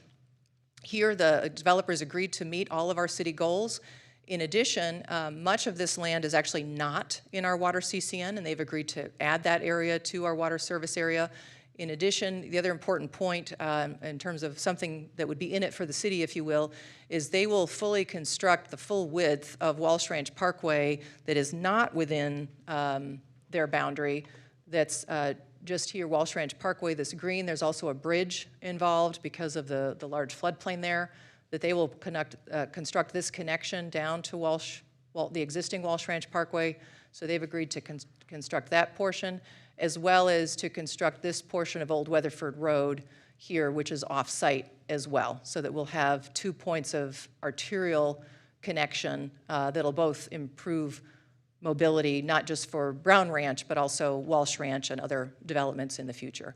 So this is the proposal for Brown Ranch. Again, you'll see they've got quite a lot of commercial proposed here around the main arterial intersection, which we prefer, as well as some other mix of residential densities proposed here, and then single family surrounding. They've also got a good mix of open space and floodplain protection, as well as compliance with our park dedication policy proposed as well. So our proposed next steps, Shelton Ranch has been, they've been working on this for a bit longer. Initially, we had been working with Tarrant County on a freshwater supply district. In recent conversations with the county, we agreed to move separately with a municipal utility district so that we could proceed independently, and they've agreed on that path with us. And so our proposal is to come forward on October 28th with a M&C to consent to the municipal utility district, and, excuse me, a resolution to consent to the municipal utility district and an M&C to authorize the development agreement. We would come back to you with authorization to enter into strategic partnership and utility agreements, which provide more detail on the structure of the utility requirements, as well as the option for us to annex for limited purposes the commercial property and obtain sales tax revenue from future commercial, which is available for both of these developments. And then for Brown Ranch, those conversations aren't quite as far along. We do have a term sheet and other documents, so we feel we'd be fairly soon coming back to you with a development agreement. I just didn't want to commit to a date on this presentation, but wanted to bring that forward to you for your consideration and to see if you had any questions or concerns that we could address. Thank you, Dana. Councilmember Peoples? Oh, I'm sorry. Dana, I'm all for growth, but I just want to know, when we're looking at this, what is their long-term plan for building this out? Because I'm worried about increased pressure on our city services like EMS and fire. And I think about, some of the pressures we have with the great growth in North Fort Worth and having services available for this, to handle this. Yeah, certainly. So that's one of you can sort of argue it both ways. I would say a benefit of this special district is that the growth pressure is there today, right, for these developments to happen. And particularly with Shelton Ranch, our water service area is there today.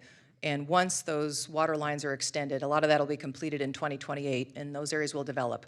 Whether we, if we don't have the special district and we annex those areas, right, and they develop, then we're immediately responsible for fire and EMS protection. By having the special district and working with the counties, then we are not responsible for fire and EMS protections. Again, with the timing on Shelton Ranch, with those 858 or so acres, it'll take a number of years for that to fully develop. I would guess probably 20-ish years. So it'll be a while before we're required to provide fire and EMS protection. Obviously, we would, through mutual aid and other agreements, respond when extra help is needed, but on a day-to-day basis, we would not be the responsible entity for fire and EMS protection. So that gives us a bit of a grace period, if you will, to plan for facilities and to plan for potentially future bond programs as may be needed with regard to ramping up our service. And Councilmember Crane? Hey, Dana, thanks for this, and we've talked a lot about it too. What's the alternative if we don't do this? What happens? Well, my sense is that, again, where it's already within our CCN, the development occurs, and we don't really have a seat at the table to negotiate some of the things that are important to us, right, in terms of our ability to comply with city standards, park dedication policy, open space, other things that we prefer. And then I think also there's always the next state legislative session, right, where developers have generally been pretty successful in getting special districts created without city consent. Right, and So that's again, I think trying to keep our seat at the table has really been our goal, so that we can keep the conversations and have friendly negotiations as opposed to not as friendly negotiations. Right, and I think that there's been a policy shift over the last because of some state legislation, which changes this. And I'll say this: I've said this before. I'm not going to leave the person that sits in this chair later to clean up the mess because we weren't anticipating development and building the thoroughfares that need to happen in the infrastructure. What's happened up north, we're spending hundreds of millions of dollars of bond dollars and other things to try and play catch up, and I don't want to do that on the west side of Fort Worth. So I've had extensive conversations about this piece that falls into the west side of Fort Worth, and it makes sense for the connectivity and the infrastructure that needs to happen. So I'm supportive of this, and I appreciate it. Any other questions for council? Okay, great job, Dana. Thank you. Okay, Ori, I think you're up next to chat about Walsh Ranch Tax Increment Financing District. Good afternoon, Mayor, Council. Before I begin, I just want to thank the Fort Worth Lab and Dennis from Legal and many people on our team to help make this project a reality. There was a lot of work that was put into that, and I do want to recognize, I know the Walsh team is here. I know Corey couldn't be with us today, but she's phenomenal, so I just wanted to give her a credit up here. Okay, so here's some history and overview. Back in 2003, City and Walsh entered into an ETJ development agreement for approximately 7,207 acres, which comprises Walsh Ranch today. Fast forward to about 20 years later, they acquire an additional 200 or so acres, which is now the Walsh Ranch project. So just recently, December 2024, we did receive a letter from them pretty much requesting that a TIF be created, and that's when all the negotiations and discussions took place. So thereafter in March, we began meeting formally with the Walsh team. We brought in MuniCap to also help with the financial analysis of this project. And then in late June, that's when Walsh's team officially submitted a TIF application for this hopeful TIF creation. So the request from the developer is that in addition to the existing Quail Valley PID and creation of future capital PIDs, they would like to have a single TIF district. And the reason why they would like to have this TIF district, and I'll show you the boundaries in just a second, is because it's going to help activate all the projects that are already taking place there, as well as it's important to mention that it will accelerate the completion of major regional road, water, sewer, and drainage projects. And so let me just show you the map.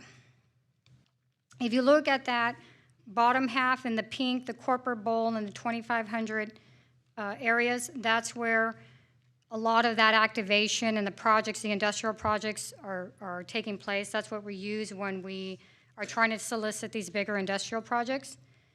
If you look in the Highland Hills area, that's where the UTA West campus will help kind of activate that mixed-use area.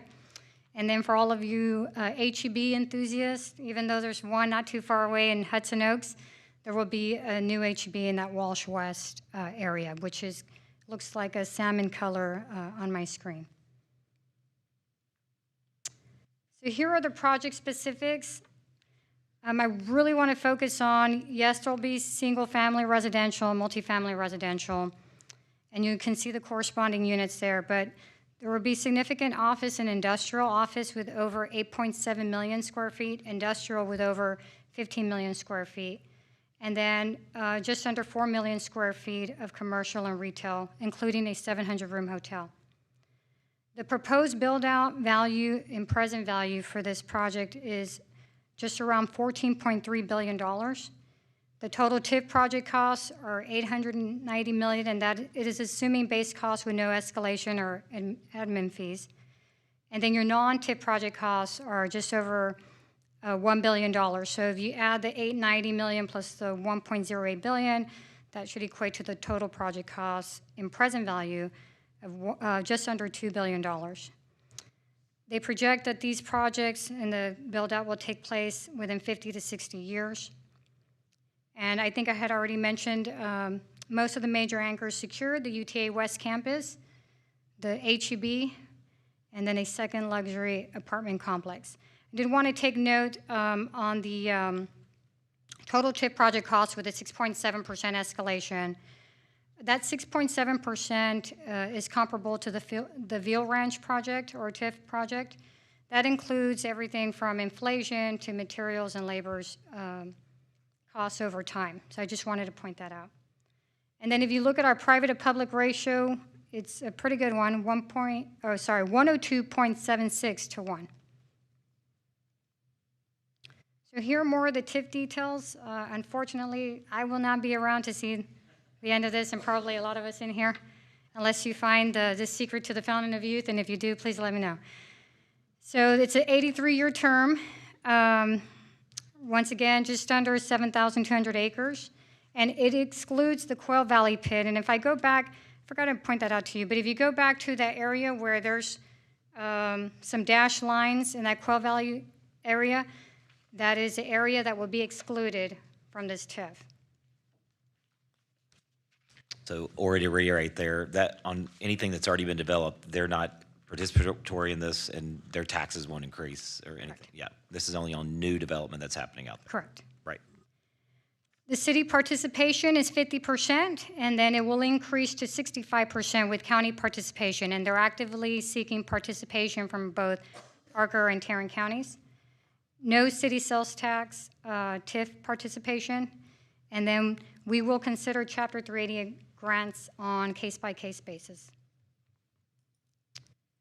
These are the different waivers that were requested by the developer. The requirement that TIF term not exceed 21 years, requirement that TIF application contain economic impact study, requirement that TIF application contain outreach plan, and then this last one, I want to point out that we did run this one by our FMS team, and they did agree that this was okay. The requirement that the developer provide security collateralization or credit enhancement as a precondition to a funding recommendation. So the next steps, next week, hopefully, consideration of a resolution to call the public hearing for creating TIF number 18.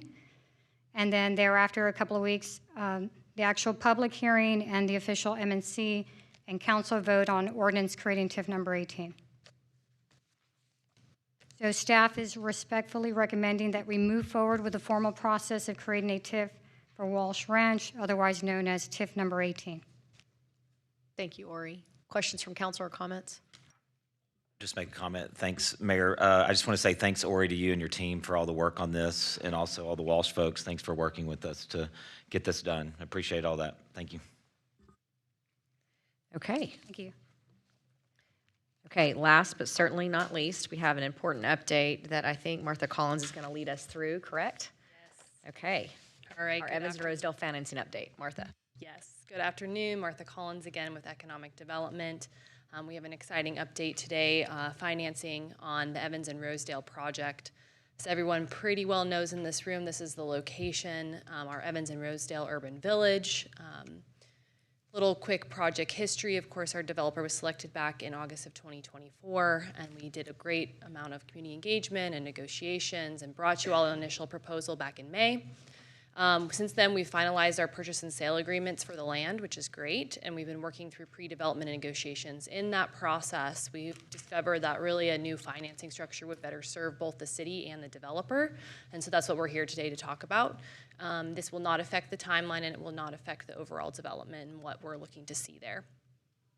So as a quick reminder, this is what this development will look like. Combination of residential, minimum of 170 units, commercial, 15,700 square feet with 1 year commitment of a grocer, minimum of 1 year. Parking, adding 283 spaces, and enhancements and additions of parks and common space throughout the neighborhood, or through the development, excuse me. Developer commitments, the $63 million is actually up from the original $61 million. They finalized better some of their hard costs going into construction and talking to their GCs, so we're down to $45 million hard costs. And since we're being able to bring this back, we're gonna be including that 30% small business goal to this development with best faith effort to really engage and hire from within the neighborhood in that 76104 neighborhood, which is very important.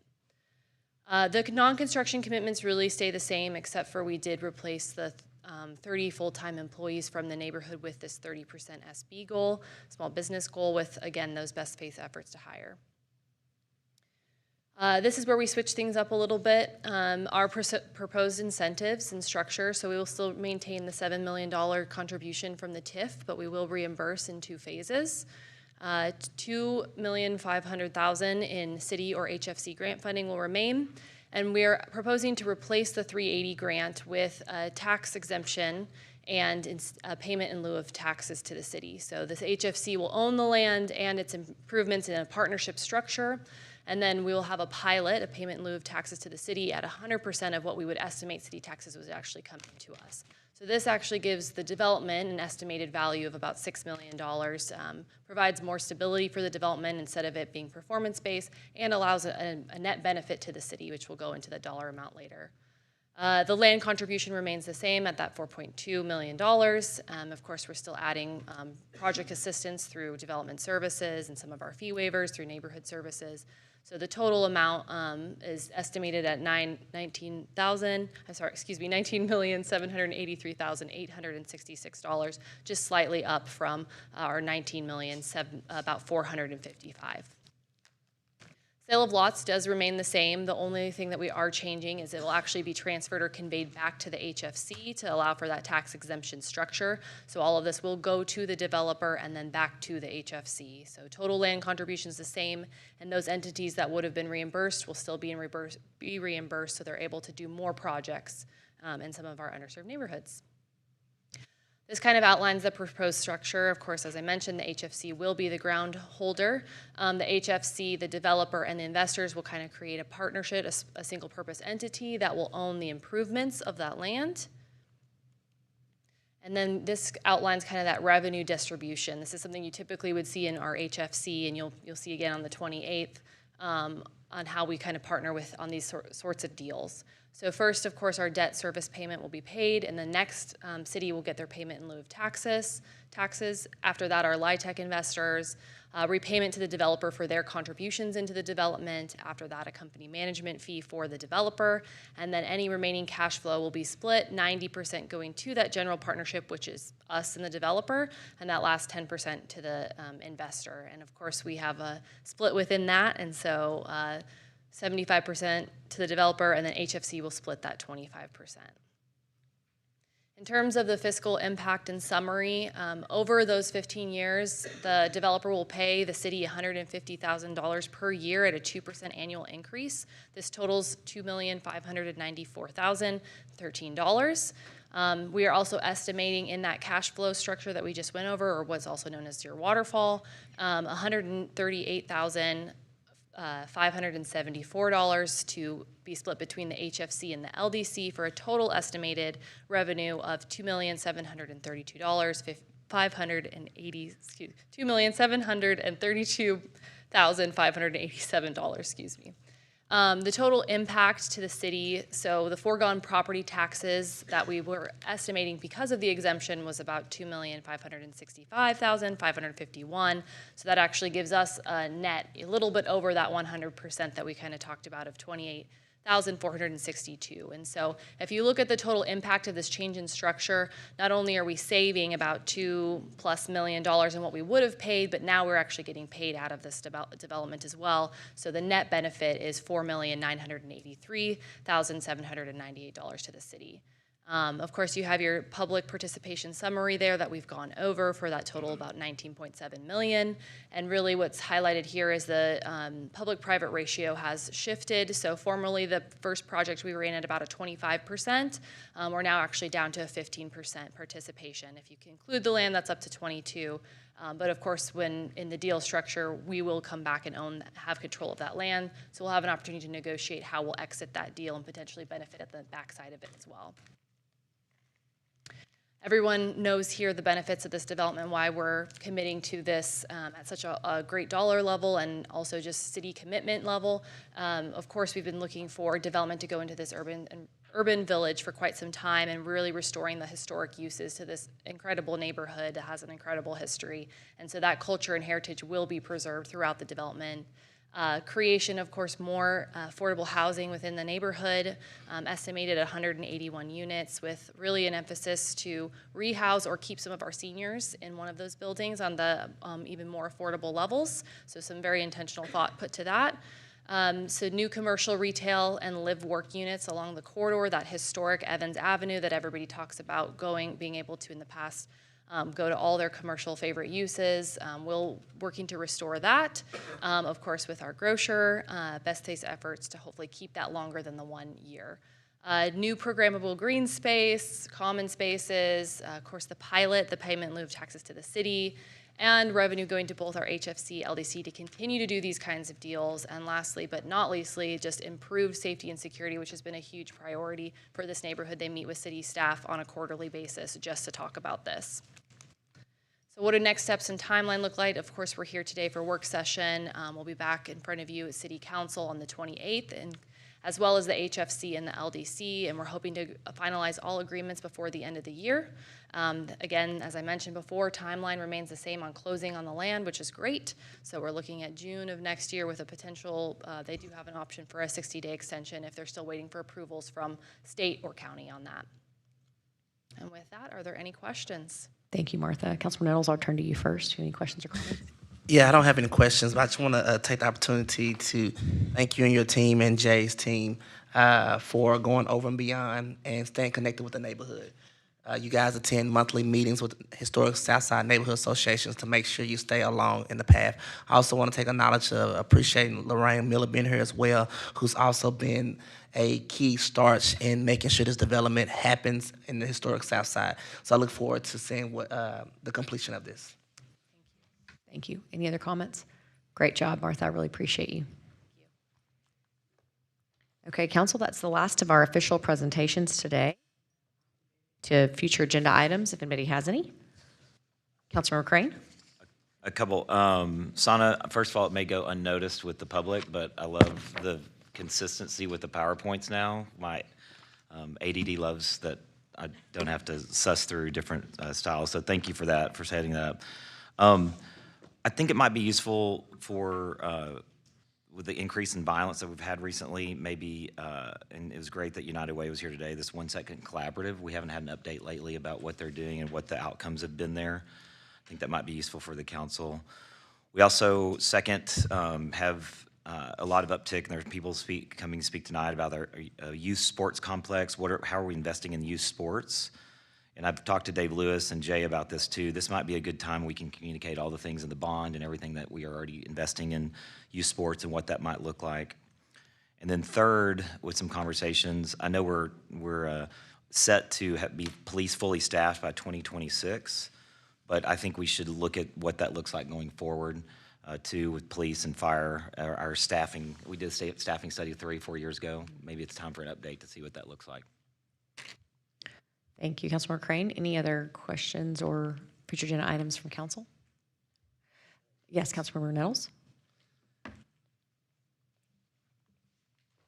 I have a question. Look forward to discuss with some of the rhetoric and violence that is happening with elected officials of how we can offer some safety or detail, especially at meetings or meetings like this or offsite, and maybe not just for council, but even making sure that staff, when they are away from City Hall. So I would like to see a presentation of how that will impact our budget. Also, I know we're getting ready to talk about the bond. I mentioned this for the council pay increase to be talked about for the bond. So I want to throw that back out there again. I think those are my only. And then I had a question about the length of time when we ask for these IRs or presentations when we get them. Because sometimes it's months on months. I forget I asked about it. And I'm looking at this tracker. I asked for 2 IRs that I don't see on here. So I want to know how we are keeping up with the track and staying in connection with the councils. I think those are my only 2. Thank you, Councilor Nettles. Any others? My request might be future agenda item, but maybe just a cadence. There's always wonderful updates around homelessness and our programming. Maybe working with staff and Tara to the frequency that would make sense, whether it's monthly, just a 5 to 10 minute update. It's an IR that's standard, kind of like development services. I'm open-minded about that, but maybe so that our residents can also become more familiar with that as well. Mayor can add to that the panhandler piece of it too, like what we're doing there and what that looks like. Okay. If not, that's all we've got. Meeting adjourned.